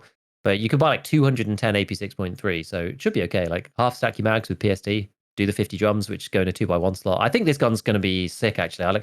I'm excited to try it, but I just haven't really had an opportunity yet. So the MCX is kind of what I'm basing it off, and this is just a better version of the MCX, in my opinion. I think it'd be nutty. Someone was asking about the MP9. I have actually used the MP9N a bit, and that also feels insane. Yeah. And that's with like 30 rounders too. You can't even get a drum for that. Like I actually felt like I could just target people's faces and just spray them and they die. There's been a few that I've even surprised myself because like I don't really consider myself particularly skilled shooter. There's been a couple of them where it's just like I like come around because the ADS speed is like non-existent on that thing. You come around the corner and you're just like and just laser them right in the face. It's like I've had a couple of them on factory where it's just they appear, I just like snap to their head and they just instantly die. It's like, oh my god. And with the MP9N, it's like 1100 RPM. Like outrageous. Yeah, and so good. 71 ergo, like that's actually really good. It's crazy. So you can suppress it, put a little sight on it. Like, what's the weight of that thing at the minute? 2. And the one you're building, 2 kilos. Like, it's just instant ADS, right? You can hold an angle for as long as you like. Like, it's it stops performing so well over like longer distances, partly because the rounds are quite slow. I have actually experienced that, especially with the MPX as well. Go like shooting over long range, where it's like. Oh, it's actually like they're running, and I have to like try and lead a bit because it is pretty slow. The bullets, you'd be surprised. Only a short distance can actually start to make a bit of a difference if they're like sprinting left or right. But yeah, they're all good. But I think the Vector's probably just like on the peak of this pyramid of 9mm. I think 9mm is like pretty good now. Like 9mm is the way it's in the space where I wanted it to be in forever. Yes. Like yes, the recoil is low enough, but you take the downside on the ammo, but it's not OP because of it because like. The plate will absorb it and class 3 will absorb it unless you're using like the good bullets like AP 6.3, which are, limited in some sense, but there's enough of it to go around. Like it just feels like everything's like quite balanced about it now. I like it. I think it's decent. Yeah, I agree. It's kind of unfortunate because of all the questing and quest restrictions. It's like you have to use certain guns, so I haven't like had the opportunity to like try a lot of these things. I've been dying to try. Now that I'm like max traders, it's like, well, now I can just use most of the good stuff. So all this like mid tier stuff is kind of not useful. Yeah. But you spend a week using like the 153, then you spend a week doing Volties, then you spend a week with the SVD. It's like, yeah, let me do what I want. So the next one I have on my list is the MP5 SD. I've been using this one a ton for like literally questing, like Bolty as a secondary for like Shooterborn, and then some type of SMG. Usually this or the SR2, but I like the SD. I mean, it's just like it just looks so cool, right? I love the look of it, aesthetics. B, I think because you can get AP 6.3 at Peacekeeper 3 versus you need Prepper 4, I think, to get 9x21 BT for the SR2, which it has like 32 pin or 33 pin. It's like a little bit better than AP 6.3, but because you get, as I said, AP 6.3 so much sooner, it's just like this just feels kind of better, in my opinion. Yeah. But yeah, I just run with like 30s, just slap on the sight, laser, and PSD. It's good to go. Like it's been really, really solid. I like it. It just feels really good. I love that. SMGs feel really good now. I'm sharing your enthusiasm for how good they feel to use, and they feel balanced because they're not like super accurate at, like I wouldn't want to shoot it at 100 meters at that, slow bullet velocity as well. But for what they're especially on that guy, yeah, but for what they're good at, they're good at, right? So it feels good. Yeah, that's nice. Yeah, it's like the flip side of the MPX. So Yeah, XPS is another one that I've been using. That's pretty nice as well. You can use either, honestly, whatever if you want to spend a little bit more. So the next one was stepping up into the like intermediate calibers, and I've like skipped all of the 545s. Like I just haven't really used them that much. I kind of agree with you on the 74U, but like outside of the very early game, I've just not used it. So the next one on my list is the AUG in 556. The AUG is like actually insane. Now I need to go and do a proper test between the AUG A3 and the AUG A1 modified to be an A3. To be honest with you, but I've been using, because once you get to Peacekeeper 3, you can you could buy the AUG A1 at Peacekeeper 1, and it's actually quite a good gun. Like if you can use the scope, which is it's okay. It's actually all right. Like the gun has like insanely low recoil to start with. The scope kind of sucks, but in the new recoil model, like it doesn't black out everywhere, so it is usable. Yeah. You just can't put a laser on, which is a bit of a shame. So like point fire is like quite bad this wipe, and but without a laser, it's like extra bad. You do have to be a bit careful of that. But it's not too bad. But once you get to Peacekeeper 3, you can swap the upper out for the A3 upper, put the barrel back on, put the foregrip back on, and then you can use whatever sight you like. And that's what I've been doing. And I think that's slightly cheaper than the A3. It probably comes out to about the same. Now, you used to not want to do this because of the way the hidden stats worked. Right. But I've had a little look at it as well. And I think that they are still there, but I think that it's basically meaningless at this point. I don't think the hidden stats really control anything of any worth. And so I think the difference between the A1 and the A3 is like, I don't think it's really anything. I really don't think there's any difference between the two from my like anecdotal experience so far. I need to go and do like a proper scientific test between the A3 and the A1. But I think they're about the same recoil. But needless to say, even the A1 with the A3 modifications, it's a freaking laser as far as like the 556 guns go. Like I've got a build which is and lots of people keep telling me like, oh, you can't compare between guns on recoil, which I think used to be more true than it is now. But like the min recoil, like that aside, the min recoil M4 is 45 vertical recoil. And yeah, the fire rate is different. So yeah, it does matter a bit. But like, what's that AUG on the screen that you've got there? It's probably 44 or something. 43. Yeah, 43. So it's basically like the same recoil number for what that's worth as the lowest physical M4 that you can make. And like most of the 556 guns start somewhere in the 80s. I think the MDR is like 70 odd. From my experience so far and the way that I understand the system to work right now, I think vertical recoil does exactly what it used to do, which is it determines how far the muzzle rises between each gunshot. But because the return to center hidden stat has basically been deleted, like it doesn't control anything anymore, the gun just goes up in a vertical line for the first 5 shots. So you can basically see the vertical recoil stat 1, 2, 3, 4, 5, and then you have this full auto spray pattern thing at the top. And so I think vertical recoil literally just plays like linearly into the distance between those first 5 points. And then I think it's the size of the thing afterwards. Again, this is not scientific. This is just like my anecdote so far after me using the system for a while. So I think that the AUG then is just like, it's crazy because it's basically like half the recoil of all the other guns and you don't have to do anything with it. Yeah. And what I do with the AUG is I stick the mini monster on the end. And I've got one that came back in insurance here actually. So this is I've got an AUG A1 modified to be an A3. And it's got a mini monster and it's got an LCAN on it and it's 53 ergo and 43 vertical recoil. And it's 715 RPM. So it's like pretty close to the M4. It's like halfway between the MDR and the M4. So it's like decent RPM. You can get 42 rounders for it if you want. If you want to like wear a 1x3 style rig, but I've not been bothering. I've just been putting 30s in it. And it feels really good. Feels really good. I love the AUG. I think it's great. Yeah, AUG is great. It's unfortunate that Peacekeeper only sells 10, level 1 sells 10 random mags for it, but if you can get Peacekeeper 2, it really opens up. I was using that a lot on the shoreline. The AUG was very good. If you want to be really cheeky, you can just like buy a second AUG and then sell it and get a second 30, but like, it's an expensive way to do it. Yeah. I mean, you could just keep them, and just use them. Just keep using the AUGs. I have like an insurance of AUGs coming in returns. An AUG in both slots. Yeah. That's where we at. Number 3, Number 3 for me. Trying to think because I don't want to spoil too much here. Dang. I guess. All right. I'll go with it. It's kind of a meme pick, but I like it. It's the Glock. I know what you're thinking. Uh-oh. What? But I was The using 18C.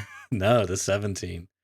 Just a Oh. regular Glock. So what I've been doing, there's a couple of this is kind of gonna be like a barter related thing, but I was using the Glock a lot for when I was doing like a bunch of bolty quests, whether it's shooterborn or whatever.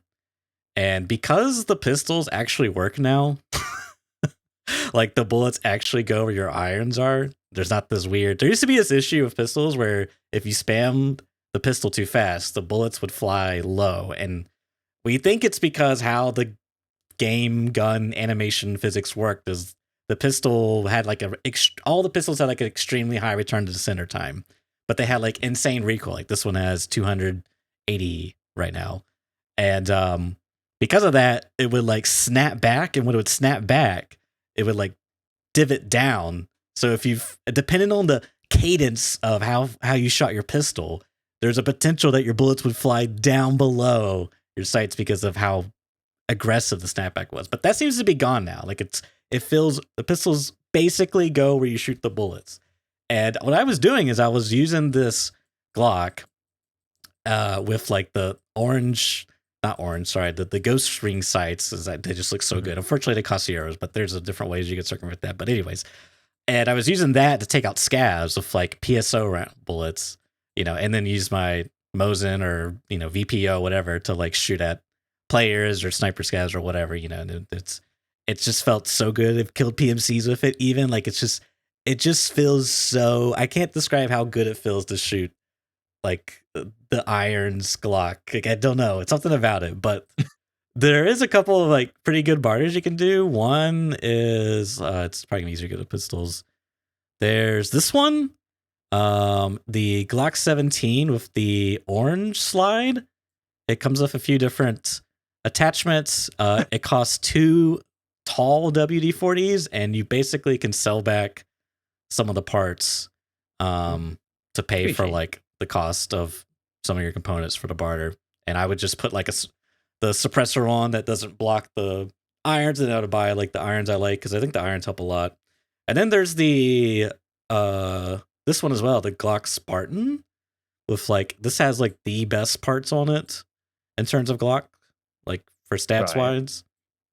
If you really care about, except for like there's like a pistol grip that costs euros. It really sucks that some of the Glock parts cost euros because I hate spending euros because I know you need them for various things later on. But anyways, this one comes with the irons, the really nice irons, and it's only 2 magnets, which I think is pretty good value for what you're getting. And you could sell back some of the stuff and slap on the suppressor. So yeah, if you want to do like a cheap pistol run, definitely the WD-40 just feels good. Just land them headshots, kill some scavs. Low risk, high return.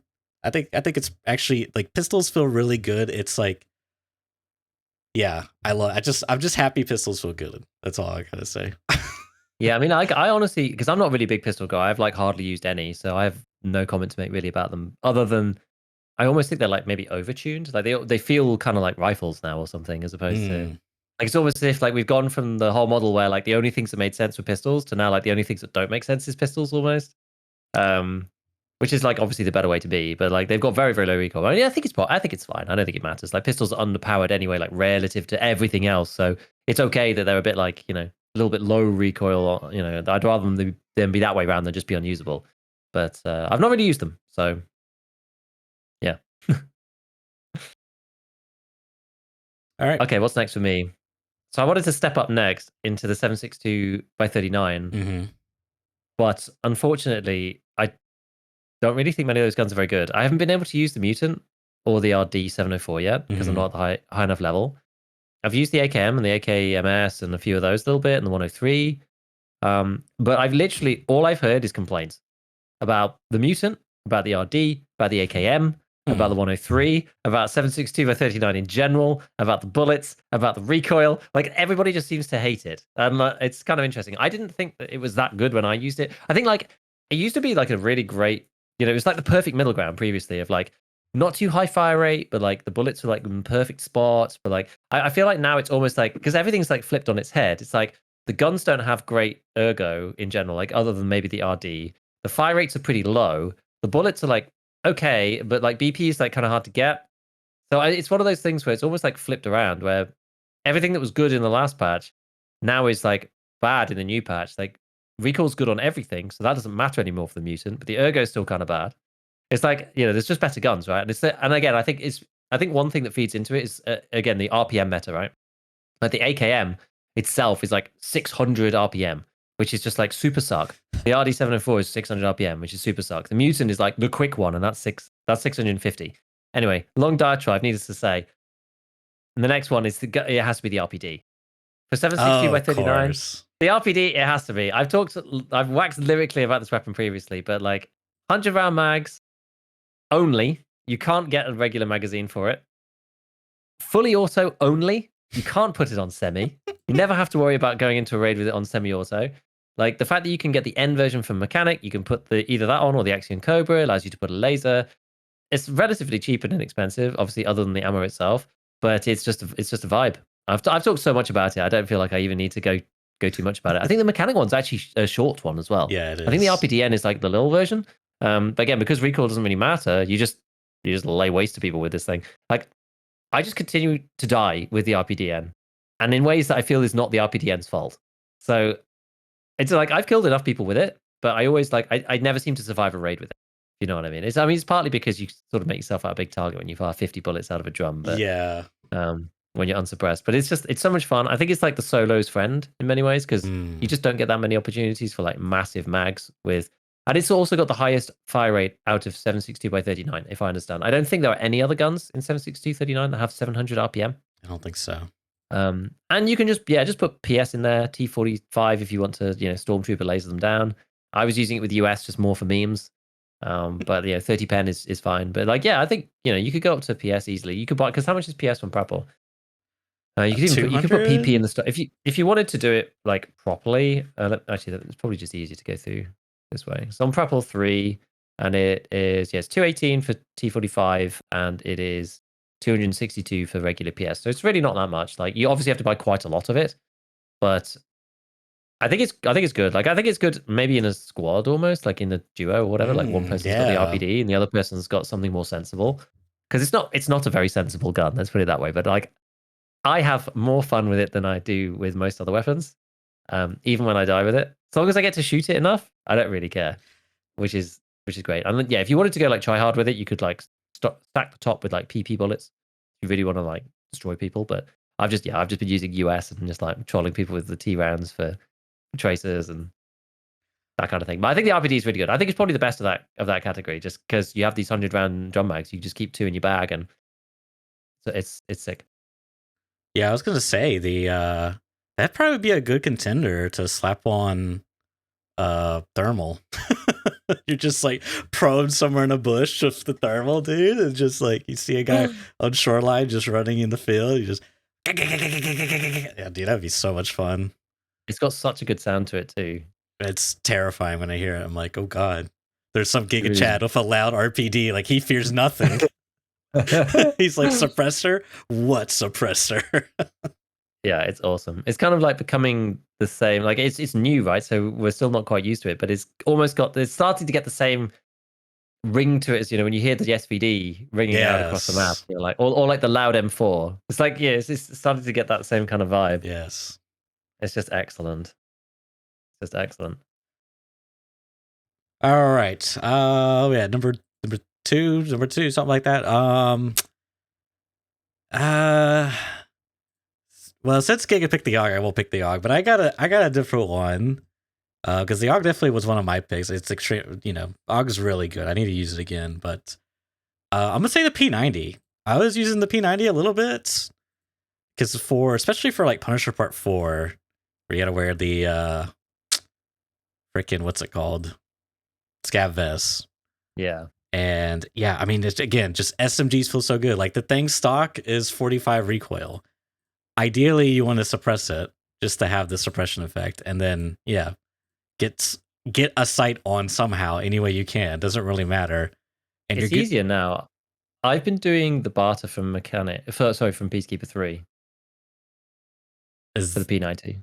is that one with the long barrel one? Yeah. The Yeah, 2 military cables. So it's like 60k. yeah, And it has the sight on top by default. So you don't need to dick about. which is nice. That's the one I've been doing. That one's really good, I think. Yeah, You can't suppress that one though. can't suppress it, but it's very accurate. 1.19 in a way, and you can get the L191 rounds like relatively early, right? Was it Peacekeeper 2? I think No, it's Peacekeeper 3. 3. Okay. So about But it's 20 33 something. pen, I think. Wait, this, yeah, it's, what is, I forget. You'd have to check for me. I'll just check now. But I think it's better than AP 6.3, technically. 33 says Where are chat. I you? think chat's right. Yeah, I think it's 33 as well. Yeah, it is. 53 damage, 33 pen. Compared to AP 6.3, which is 52 damage and 30 pen. So it's like it's strictly better than AP 6.3. Yeah. Pretty poggers. I was trying out the Valde because Sheaf was, ranting about it. And Mhm. if you use the one rail, the FN rail, EFFEN, Oh, I like that one. Yeah. it allows you to put on assault scope. Well, it sits lower. I think you could put soul scopes on the other rail. But anyways, it mainly sits lower, so you don't have to worry about how does borders much. But you put a Valde, now you got a 1-6 on there. And if you're using the appropriate rounds in the cartridge, you can actually take people from range, and it's actually pretty accurate. Like the shorty one is 3.7 MOA, pretty good, a lot better than a lot of the other SMGs. And then if you have the long barrel, it's like 1 point something, which is insane. But yeah, this thing is like, it's actually really good. 50 round too. The only thing that sucks, which has always been the case, is just packing the mags, and the ammo isn't the greatest. But like we're in this weird Tarkov ecosystem where the ammo isn't, it's like it's important but not as important as it was previously, and there's just a That's lot definitely true. less going around. Like it used to be like, oh yeah, I can just buy M61s every reset. Now it's like M61s is like as rare as M993, you know. Yeah, exactly. Like it's funny because like in the org, I've been running SOST, which is like again, it's Yeah, like 33 pen, and it's fine. yeah, So yeah, it's good. So so yeah, SS190. Some people talk about SS190 because I think you could buy SS190 now from Peacekeeper 4, I think, I think you're and right. that's 715 RPM as Mm-hmm. like sorry, meters per second as a benchmark. I don't know what the P90 does, like because like the round speed is also then modified by the barrel as well. Let me just go and see. Actually, I don't know what the bait like. You'd have to go and see what the base thing is. The easiest way to do it is to buy one, put one in the chamber, and then you can see what the actual speed is. Where are you? Where are you, P90? Is it on? Oh, it's on Peacekeeper 2, isn't it? Yeah. Yeah, so there's actually a bit of a boost on the long barrel one as well. It's 616 by default. 616. And the ammo is the SS 197 SR is what its default is. SS 197 SR is 594. Mm-hmm. In the P90 that goes to 616. So Yeah, that's a boost of I'd say it's okay, it's only 4%. So if you put SS190 in there, you probably get like 740 meters per second out of it or something. So I mean it's no slouch. It's no slouch. Yeah, the yeah, MOA is crazy on it. yeah. Range, you may have to aim down a bit more depending on what you're using. Like if you're using SS190 inside of a P90 with a Valde, you might have to aim a little lower because the bullet might travel a little bit higher than what it's calibrated at. Yeah, that's true, Unfortunately, exactly. Because the SR is like lower speed, yeah. but it's, if you're using tracers, it makes it a whole lot easier to like gauge that. But that's the nice thing with L91 Mm. as well. Yeah. So yeah, P90, it's good. Yeah, I've been using the P90 as well a bit. It's been I don't know why, it's just not really worked as well for me as I think it's probably just a skill issue, but the mags thing is like kind of a pain. Fact it Yeah. has 50s to start with is great. I don't know. I think it should be good. It should be really good. It just hasn't worked quite as well for me, and I don't know why. Like it's got great fire rate as well, like 900 RPM.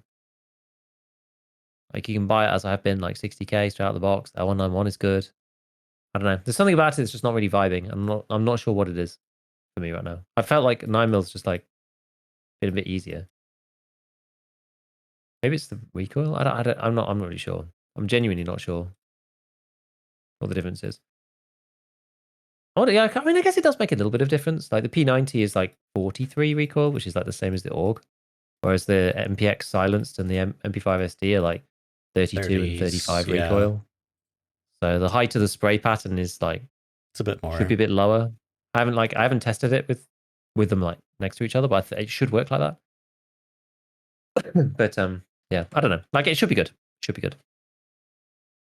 Okay, so the fourth one on the list for me, again, it's another one. It's weird because like some of these I haven't really used, and it's like theory crafting because I haven't really ventured up into the larger calibers really because I don't even have M80 myself, which is kind of weird because you need to do one of those annoying quests like recon or whichever one it is, mark the stupid whatever in Lighthouse. And the last time I tried to go and like I've still got to do like 2 buildings for recon so I can get like class 5 armor from Prapor, and I've still got to mark one final thing to do revision on Lighthouse to get M80. Because the last time I went in, I fought a 4-man on top of building 2, killed 2 of them, and had the final 2 people literally stay until the end of the raid, such that all of us got MIA, which was Oh. fantastic.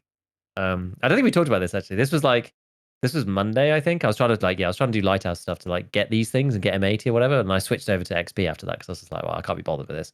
But yeah, I ended up having to like run down building 2 because it was like 3 minutes to go.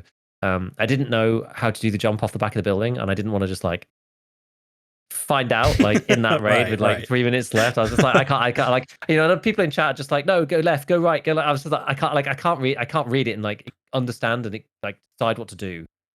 It's just not clear enough. So I'm just gonna have to go fight them. And I want to go fight these guys with like 2 minutes 30 left or whatever. Like I could have like I think it was like 3 minutes. I could have run to Northern Road in theory. And I just like I had loads of stuff with me, so I like just stacked a mule, stacked a propitol, and just like ran straight into them. And there were 2 of them around the corner, around the stairs. And I died. I think I shot at the first guy, but then I like died to just both of them like nailing me at the same time. But there was only like 2 minutes 20 left, and I was just like, well, that neither of them are going to get out. And one of them came into my chat and was just like, oh yeah, like we all went MIA. Like you killed 2 of our friends, and like the 2 of like there was no way we were getting out either. But like, don't worry, we went MIA with your stuff on. And I was just like, well, it's all in good fun. And then I was like, hang on a second. I was like, I insurance forwarded all my stuff on top of the roof. Like you literally, I only thought about this afterwards because I was like, oh, it wasn't my stuff. Like, don't worry about it. You went away with someone else's gear. And then yeah, like in the evening, I was thinking about that like engagement. I think it's when I was going through the clips actually and just like cutting my raids up. And I was like, hang on a sec. I was like, that dude went MIA with his teammates' gear because like because I was wearing his armor from the top because I killed 2 of them on top of the roof, swapped to his armor and like one of the guns that they had brought in. And then he like took it in spite from me, from my body, and went MIA with it to remove it from insurance. Which my gear I was going to get back because mine was on top of the roof, and his teammate's gear was the one that wasn't going to come back in insurance because he was wearing it when he went MIA. So I was like, that's so funny. I was like, that's genuinely funny. Like you actually just owned your own teammate there and like trying to spite me, which was super, super entertaining. That's how that works, yeah. If you take someone, like, it doesn't matter who's wearing it. If you go MIA with insurance gear, yeah, I would think so too. I'm pretty sure that's how it works. I have never actually tested it, but I'm pretty sure that if an actual player is wearing the stuff and goes MIA, it's not counted as like part of the raid, and I don't think you get it back. Yeah, I could see that being how like I should probably go and test it at some point, but I'm pretty sure that that's how it functions. Not scavs, obviously. Scavs don't count for that. Well, maybe they do now. No, I think scavs do count for that. I don't know. They could. If they pick up your stuff. They said they changed that. So if scavs pick up your stuff, you don't get it back either from them, I don't think. Oh, I was even thinking player scavs as well. And player scavs too, I think. So if anybody goes MIA, I think it doesn't give it you back. But anyway, that was quite funny. There was like, yeah, someone had like an SVD with a flare on it and stuff. So I was like, oh, I did kind of want to get out. But actually this morning I remembered again about this thing and I was like, oh, I need to go to Lighthouse to like go and check out how to do the jump off building 2 because I went to go and find the air vents. There's like on the side that faces the train yard, there's like some air vents and you can jump halfway down the building and then off the other half. So obviously you need painkillers because you will break your legs, but you can chuck your bag off and then go jump. And I probably would have been able to escape that way actually. But it's like, you know, it's a very specific spot. You have to know where it is. It's kind of sketch. Yeah. It's kind of sketchy. So how did I even get onto that? What was I? Oh yeah, because I was talking about not being able to access the higher stuff. So a lot of it is like speculation. So yeah, now we're into like full speculation territory because I don't actually have these things. But I think that one of the next best guns to use in the game is probably going to be the spear. This sits between Yeah. 7.62 by 51 and 7.62 by 39. But this thing's insane. I've only heard good things about the spear from people who've used it. Yes, the weapon is extremely expensive. And the quest to get it is like the 10th quest from Lightkeeper or something. So you're going to have to use one from the fleet if you actually want to use one of these things. But the introduction of a 25 round mag for this weapon and also some other associated weapons is also cool. And the top bullets for this gun are absolutely crazy. So this SIG hybrid is what it's called.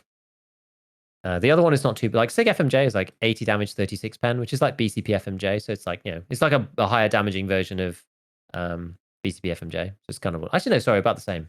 About the same, actually. One more pen, 3 less damage. Whereas SIG hybrid is just crazy. Like 72 damage and 47 pen. It's like BP on crack. It's mad. And then this gun is 800 RPM like an M4, or I should more accurately say, more like an MCX. So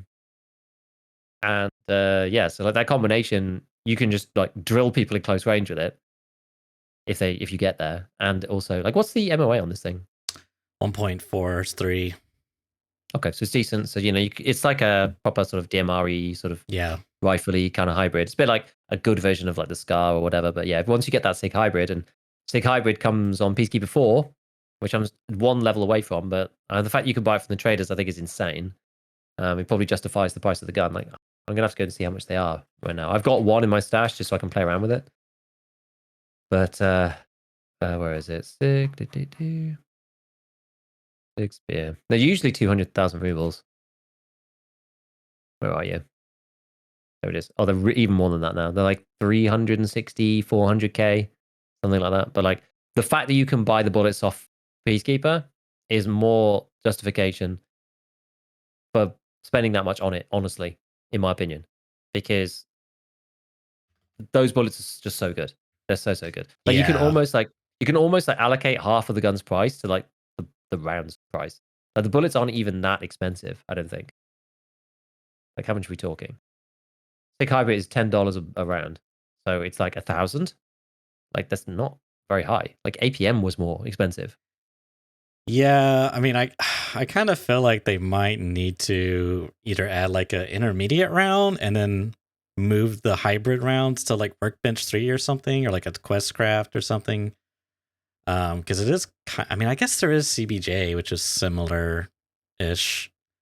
But yeah, I mean, it just seems really good. Yeah. So I've like had to play around with it. It feels very powerful. It just feels insanely powerful, really. I think the Spear's default configuration. So like, yeah, it's really expensive. Obviously, the ones you get on the fleet don't come with scopes or anything, so it's really expensive despite that. But it's the starting recoil is like 65. Yeah, which is kind of crazy. If you look at like the Scar H, for example, what does that come as?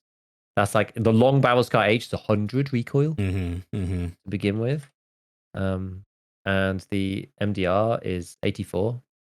So it's pretty good. I probably should have like reordered my 2, but here we are. I wanted to go like caliber power. Yeah, I think arguably I could almost have put this in number 1, but I probably should have really. it's fine. Good gun. I just want to give a quick shout out since now we're kind of like on this platform. The one new stock that they added that I thought wasn't gonna be good, but I think it is actually gonna be pretty good, at least in my opinion.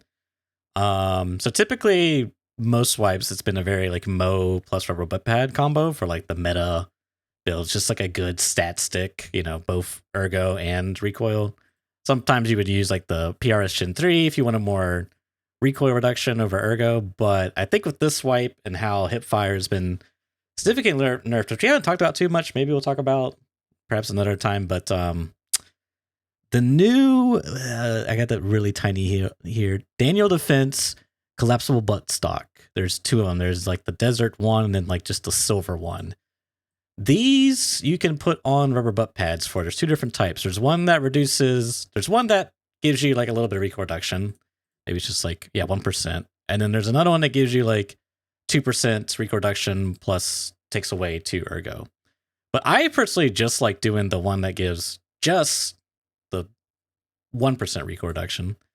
And it's effectively kind of sits in between like a Mo rubber butt pad combo and like the GL shock / what's the other one that's similar to that? Like the one that comes on the STM. The Fab Defense GLR16. Those two, they're kind of like gunsmith. Oh, maybe you can't put that one in this one actually. Yeah, you can do the GL core. That's the one you're thinking of, because like it's like here for example, on this screen here with the SIG. If we right now, I got the Dano Defense, the new stock and the butt pad I was talking about. If we were to do the GL core, we'd be gaining 1 ergo, but we'd be losing 3 recoil. If we went with the GL shock, we'd be losing 1 ergo and gaining 1 recoil, which isn't good. Like we don't want to do that. Both ways, yeah. And if we switch over to the Mo butt pad, let's see, I got 58, 62. This will put us at 54, 60. So we lost 4 ergo, we gained 2 recoil reduction. Did I do that right? Yeah. Which in the olden days you'd be like, okay, great, but like in patch 14, you don't want to do that. Yeah, I mean, I would say in most cases you don't want to do that. So I think this one actually is pretty good. Maybe the Mo makes sense on like these really high recoil guns, like an SA-58, maybe. So yeah, just a shout out for that, because I actually think it's a pretty good stock. Probably going to be a very meta one. No. So are we at the final ones here? The final one. Okay. The final one. All right. This one honorable mention that I'll make is the MDR 308. I don't want to be boring and put it at number 1, but I think it's very good because it just has insane stats, like ergo wise. It's very high. You can put the new 25 rounders in that came with the spear, which we didn't. Well, did we talk about that? Maybe at one point we mentioned it. Anyways, you can put those new 25 rounders in some of the 308 guns, but yeah, NDR, high ergo, decent recoil, like you just tap, occasionally full auto. Like it's really good. I've used it for a couple of quests. It's very good. Tricky to get to, but once you get there from like Wet Job Part 4 or something, you can get it. But this is about guns you should try in patch 14. Okay, we're all about trying stuff, and it's got to be the SA-58, baby. Yeah, it's back. Juice cannon, let's go. I love this thing, man. Like I really like the shorty builds. It's not like fantastic, but because the recoil is like within reason, it's like usable. You know what I mean? Like I wouldn't even say usable. I think it's like good. The trick is acquiring the SA-58 at like a reasonable price, because if you go to the flea market and you type in SA-58, all right, I mean, sure, you can get us a beaten up scav one, probably. But I mean, who wants to do that? I like mine to be brand spanking new, at least almost brand spanking new. And our options here, actually, there's a few decent ones here that are cheap, but we're talking like 100,000 rubles on average, which is not very cheap. And that's just like a naked one, right? Like we can't even mod it. Now you might be able, if you can snag a shorty one, sometimes from like marked rooms or raiders, or I don't know if they spawn in loose boxes, but you can sometimes snag the shorty one that comes with like the Mo rubber butt pad and the rail. It's really important you get the extreme duty desk cover rail. Otherwise, you're going to have to put a sight on the front, assuming you have a rail that can accept it, a handguard anyways. But yeah, I think the shorty one's like actually like worth doing, because the ergo, right? Ergo is really important. And like, yeah, recoil is not great, but you can like do some things to help reduce that. In truth, the big value here is going to be getting to, I think it's mechanic 3, if I'm not mistaken. Yeah, for the rail. Yes. And the barter. The rail and the barter. Can you get the rail, or is it rail mechanic 4? The rail used to be mechanic 4, but it's now mechanic 3. Is it? Okay, that's actually really nice. It is good. That's actually pretty huge. Yeah, because you can't really see, the other trick is like the good handguards are on mechanic 4 for them, like both the shorty, the Foul Voltor long and short are just like the stats on them are just like extremely good. Like, it's so good that the default handguard on the shorty one, I don't even know what it's called, that plus like a cat grip is like the same as if you just had just the Voltor and no handguard on it. Like, it's that the stats on it are insane. But anyways, yeah, Mechanic 3, there's a barter for 8 weapon parts for the SA58, the shorty version, and it's got some decent parts on it.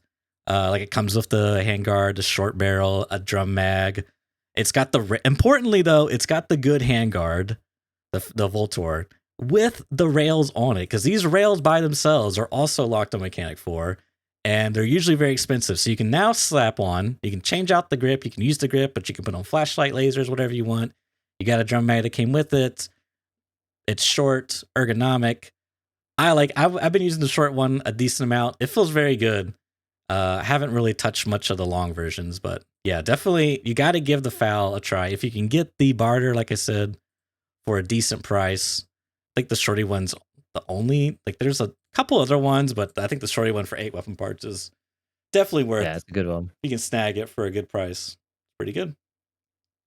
Yeah, it's funny because you basically like rattled through the others. I was like, the number one I had on mine was like, if you look at my list, literally in the top slot, I have MDR, which is the black MDR, as you just said, because I think it's like probably the best, like most accessible gun that you can get. Like, yeah, the spear is amazing, but it's 400k.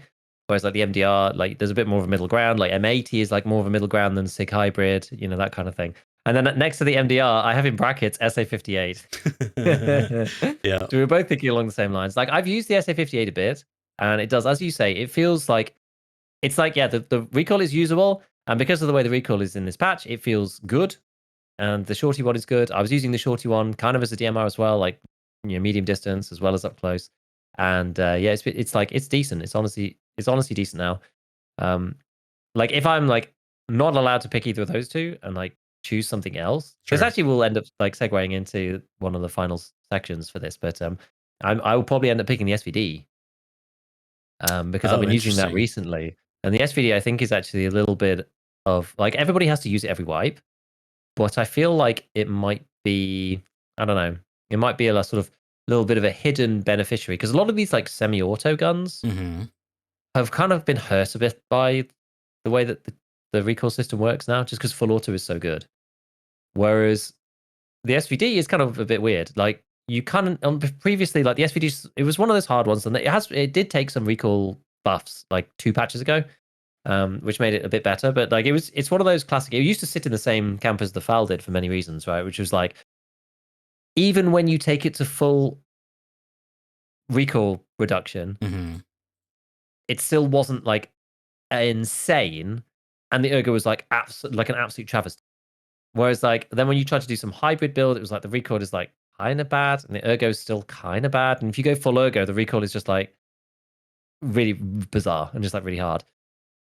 Whereas now, you can build the SVD like full ergo, at least like, you know, mostly, and it doesn't seem to make as much difference to the gun as it did.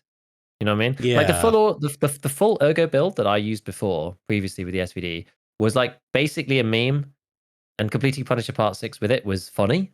And I was just like running around running around dorms with it, just like point blanking people with the blue laser on.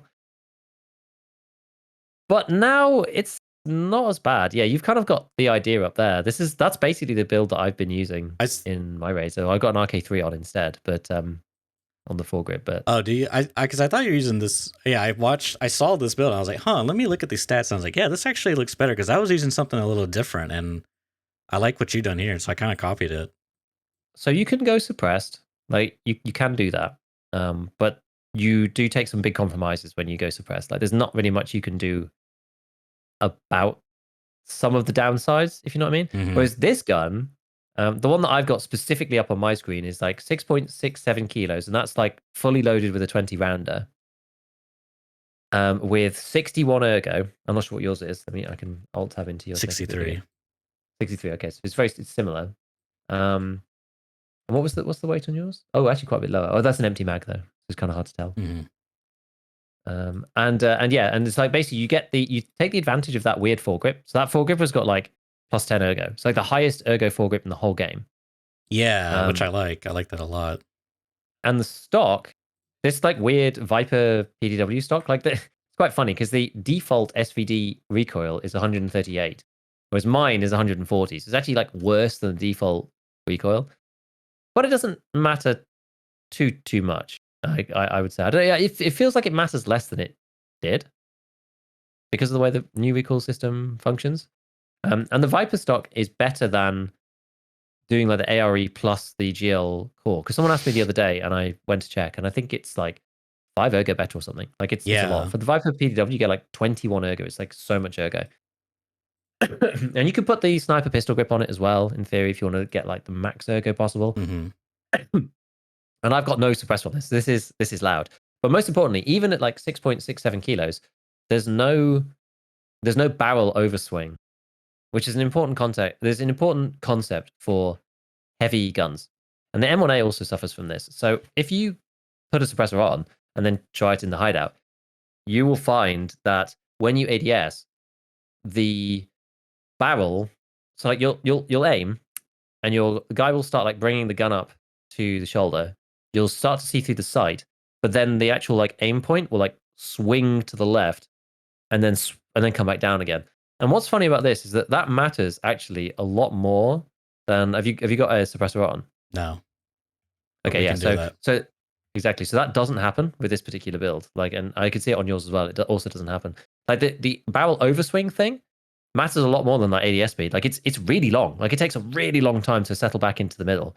And once you tip over this like threshold of weight and ergonomics, you end up in this regime where you get this horrible barrel swing thing, and it really sucks. Like, yeah, for those of you who can see on the video, Church is just like putting together an SVD right now with one on, and it's like a significant difference between, yeah. So if you like aim there, yours actually doesn't look too bad. Yeah. Maybe let me have a look at it. To be Let me put it fair, closer up. I'm on a very awkward resolution. It's very squared. Is it actually doing it or not? Let's see. Slightly. Well, it is. It is slightly, yeah. Well, like when you measure it also depends on like what breathing position, because the SVD, like, so the aim point of the gun moves around, right, as you're in point fire, and it also depends on like where your character is in the like point fire like move, which is really weird. Sometimes you're kind of like dead on and they cancel out. Sometimes you get this like weird overswing, but with the suppressor off, you won't get the overswing at all, and it'll always just go ADS straight into the scope and straight dead on onto the point. And it's this like really fine line between being able to do like one and the other. And it's an interesting thing. Like I've been using SVD the like last session, and it was working so well. And I was literally just using LPS, and it's just like, yeah, smashing people out. But there's this. I've been speaking a lot with one of the guys in my Discord, Space Monkey, who has been doing some like research basically into this stuff. So what he did was he collected. Let me send this to you. This is like part of the other segments. So like we'll just move into this other segment about arm stamina and whatever. So he's basically like collected a load of information about what the like what weights give you overswing and what weights don't, and also like how long the ADS speed is on those things, Mm-hmm. and like what the ergo was, and like what your like equipment like ergo modifier is, and that kind of thing. And there's basically this sweet spot, and like what he was doing, there's like a whole section in the science channel on the Discord about trying to map this like 3D graph with like a parabola to like figure out like at least some approximation to what this relationship is. And I've like I sent you a link, and I don't know whether maybe we put it on the YouTube or something. I don't know how we could, whether we do that afterwards, or even people just come ask me. If you're interested and you want the link to it, then just come ask me. But basically what you do is you put your weapon weight in, you put your ergo in, you put in the equipment ergo modifier. So, in percentage, you put it like if it's a 5% modifier across all your gear, you put in like minus 0.05. And then it basically brings up this like chart. And if you're like, there's a green dot on the chart, and if the green dot goes below the line, then you should be into the safe spot. Wow, this is really and if you're cool. over the line, then you should see barrel overswing. Now it's not perfect. There is some deviation because like the formula isn't like perfect, right? This is all done it's all done in the game, and it's all done from in-game stats. And we've just like, and I say I've done literally no work on this whatsoever. But the people who've been looking at this have like just been like testing stuff out with ChatGPT, trying to get it to like create like parameters that fit the pattern of the data and that kind of thing. But what it does is it gives you an estimate, and then you go and try it and just see whether it works or not. And at the bottom section, you also put in your strength level, and it tells you probably what your ADS like arm stamina like time is as well, which is really cool. Whoa. So I really like this. I think this is super fun. What is number 7? Number 7. Yeah, sorry. There's a lot of stuff in front of my eyes, so it's a lot of. Yeah, exactly. So in terms of what you need to change, literally like number 3 is the weapon weight. Right. So you just change that with the slider. Number 5 is the weapon ergo. And then number 7 is this equipment ergo modifier. So if on your armor in total you have like -5, and on your helmet you have -2 on ergo, that'll be -7. So you put -0.07. Gotcha. For example. And then you can see where you lie on the sweet spot. And the SVD that I built, I was like praising it earlier because like mine was like, it was like right on the line. It was like dunk, like the green dot, like right on the line. So it's like just in the sweet spot. And the idea is that if you're underneath the blue line, then you actually are better off investing in recoil reduction than you are in ergo.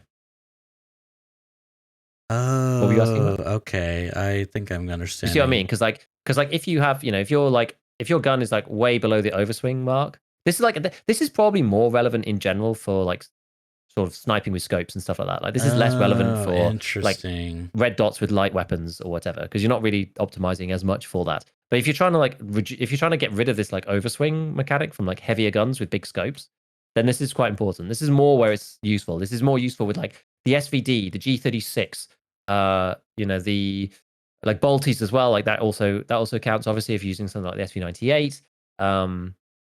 If you're using what else? The M1A, like anything that's like heavy tends to have a big scope on it. Yeah. Usually has low ergo, like stuff like that. That's where this is kind of best for doing it. But like you can use it for anything. You could use it for like an M4 or whatever and say like, should I invest more in ergo or not? Like obviously the more ergo you have, the faster ADS speed you'll have. But do you really care about like, like 15 frame ADS speed versus a 12 frame, or like lower than that? I guess like 8 frame ADS speed versus a 7 frame ADS speed. Are you even going to notice?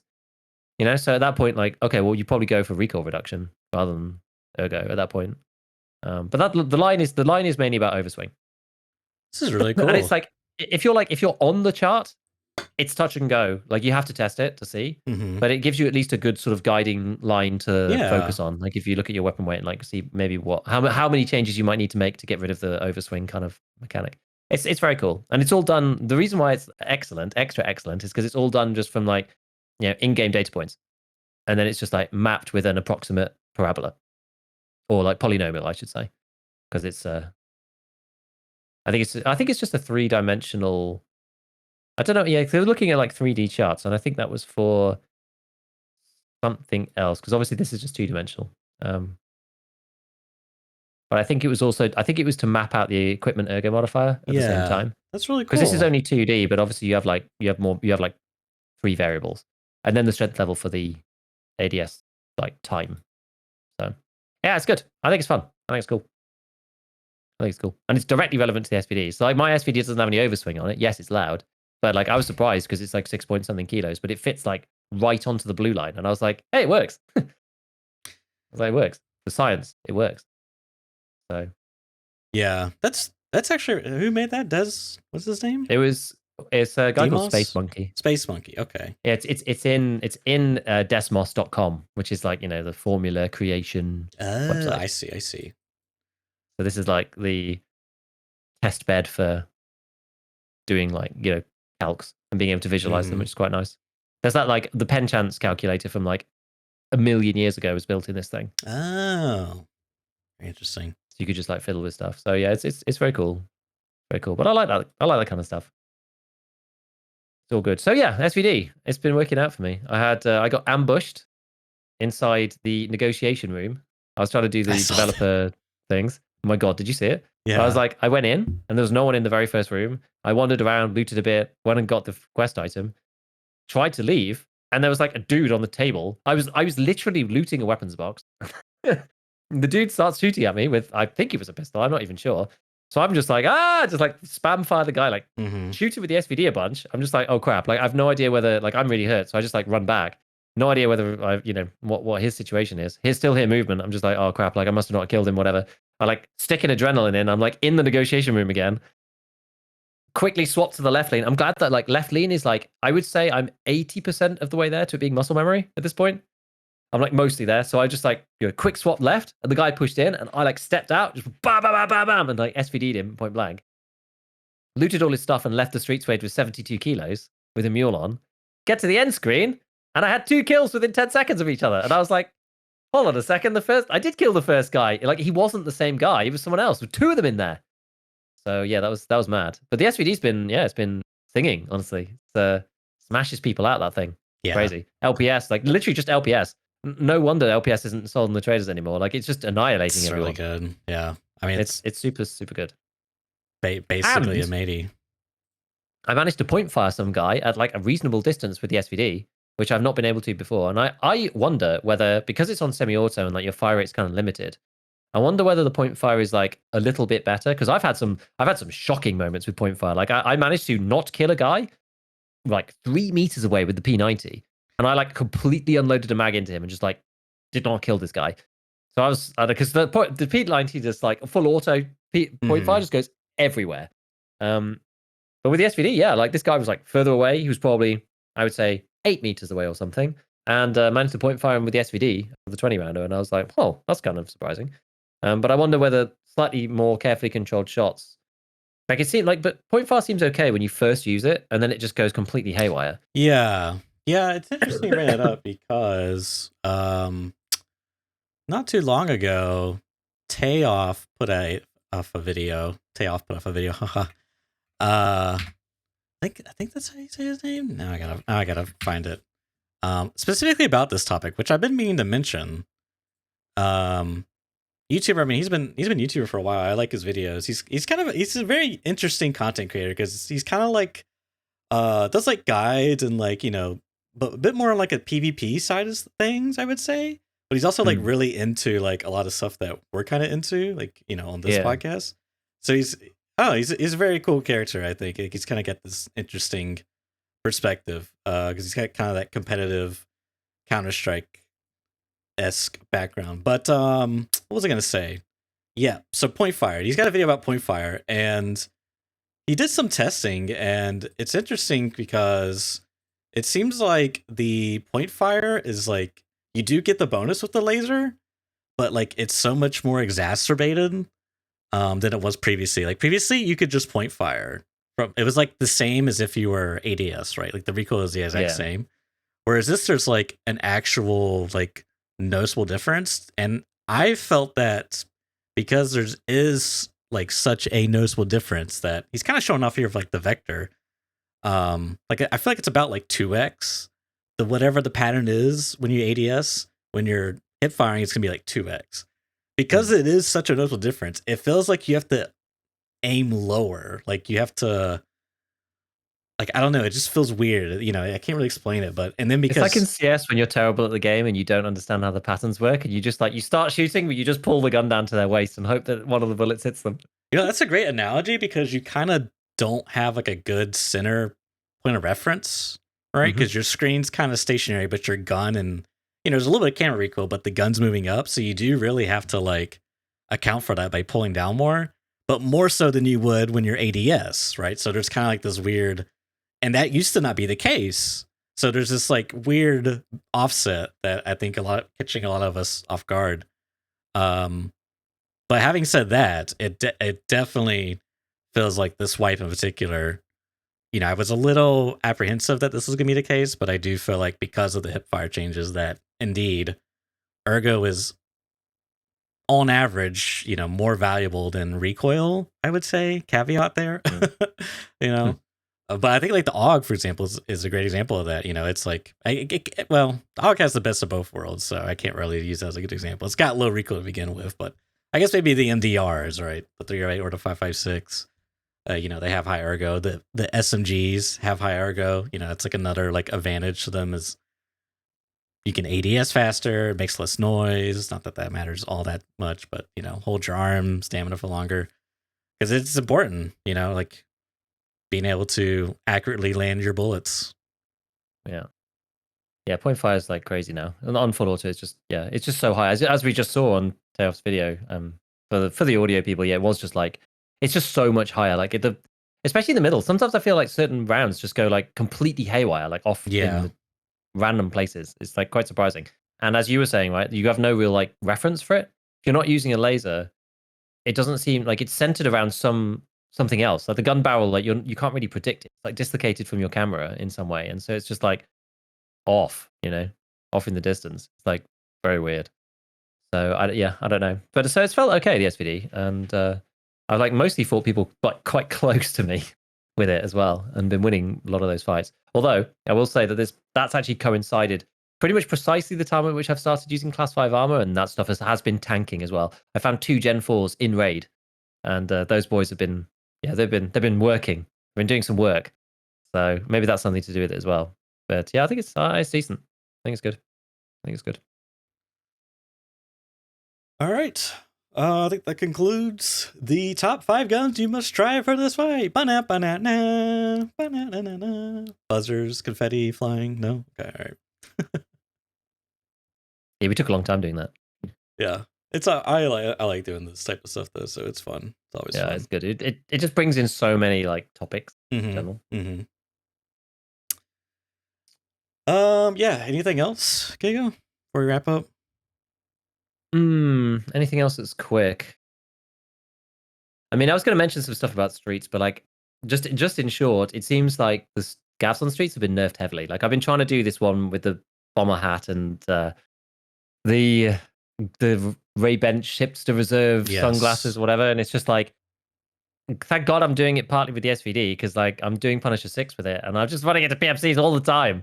Like half of the kills are PMCs, the other half is like player scavs. Like it feels like the number of AI scavs on the map is like really low. Feels like there's not very many. Like I went and raided friendly guy yesterday as well, and he was going like, dude, there's like no player scavs on the streets at all.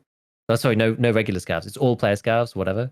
It's quite funny. Like you get to like I had like 15 minutes left in the raid, and it felt like there was nobody there at all.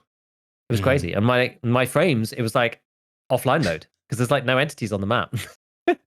I was like, oh, it's like walking around the collapsed crane area, and I was like, man, I've like this feels like I'm playing customs in terms of frame rate because there's no entities, so there's nothing for it to work on. Like it feels great.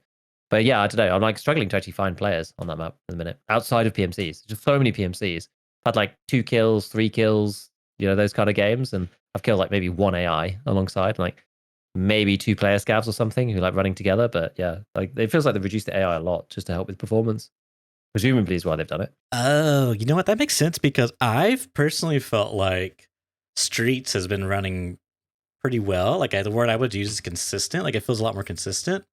Whereas Lighthouse, Shoreline, and sometimes Woods feel less consistent. Oh, really? Which, yeah, like I look certain spots of the map and I feel my frames dipping, whereas other spots don't feel that way. Like I feel like the Shoreline rework kind of screwed with that in some way. I'm not. Go and triple check your texture quality. By the way, I don't know what you normally run on, but if you run on medium, just go and check that it's not on high because I had it randomly turned to high at some point during the wipe, and I don't know why. And yeah, because I like Shoreline was like stuttering really hard. I talked about this in the graphics video I did. What the heck? Exactly. So many people have made comments on this latest video I did. I was like, the texture quality just reset to high for some reason, for no reason at all. I know. And the new Shoreline is like chock-a-block with textures. Like it really is. And it filled. This is what, yeah. And I so literally just did a graphics video where I was talking about it, and I mentioned it in there because I went to Shoreline. I was doing barbed wire actually, and I only noticed it because it was like stuttering like hard. It was like like chugging away, and I went into my task manager. My RAM was completely full, all of it, all my VRAM and all of my Windows RAM. And I was like, oh my God, I had to close Chrome. Chrome was using like 2 gig or so. I have a lot of tabs for content creation open. So I had like 2 gig in Chrome. I had to close Chrome so that I could like play the rest of the Shoreline raid, like free it up. I was like 30.5 gigabytes of actual RAM as well as all 8 VRAM. And after the raid, I was just like, what the hell? I was like, oh, it's stuck on high. God damn it. So loads of people had their texture quality turned to high for no reason. So if you normally run on medium, turn it down to medium because most people are getting like balked on streets for this too. Even if you run Streets of Tarkov lower resolution textures, I think all that will do is if you're on high by accident, it'll run Streets on medium, which also blows up a lot of people's computers. So just everybody, just go and triple check what your texture quality is on. It seems to have reset to high for everybody during some update. So yeah, just be careful. Happened to me. Happened to lots of people in the comments on that video I did. Happened to Church just now. There's Yeah, a reason I why was his just shoreline's like, been running like ass. I was like, Yeah. surely there's no way. What? What should it be? Chat was just asking what should it be. Well, it depends. It depends on how much RAM you have. If you have like 64 gig of RAM, you can feel free to run high. But I don't like. I don't think there's really any like. Do you see any difference between high and medium? Like, I've never really typically seen much difference. Medium is pretty good, in my opinion, and only choose low if you're on the VRAM struggle bus like me. Mm-hmm. Like, I can run medium on every map except for. To be honest, I can run medium on every map if I'm not streaming. But if I don't run medium, if I don't run low on Streets and Lighthouse, then I run the risk of crashing the Twitch stream when I leave raid. For some reason. That's what was happening to me on Streets. So that makes total sense now. I was like, why is Streets crashing all of a sudden at the end of the raid? And now I know why, because it's only dropping, it's going from high to medium whenever I go on Streets and not medium to low as it should. Exactly.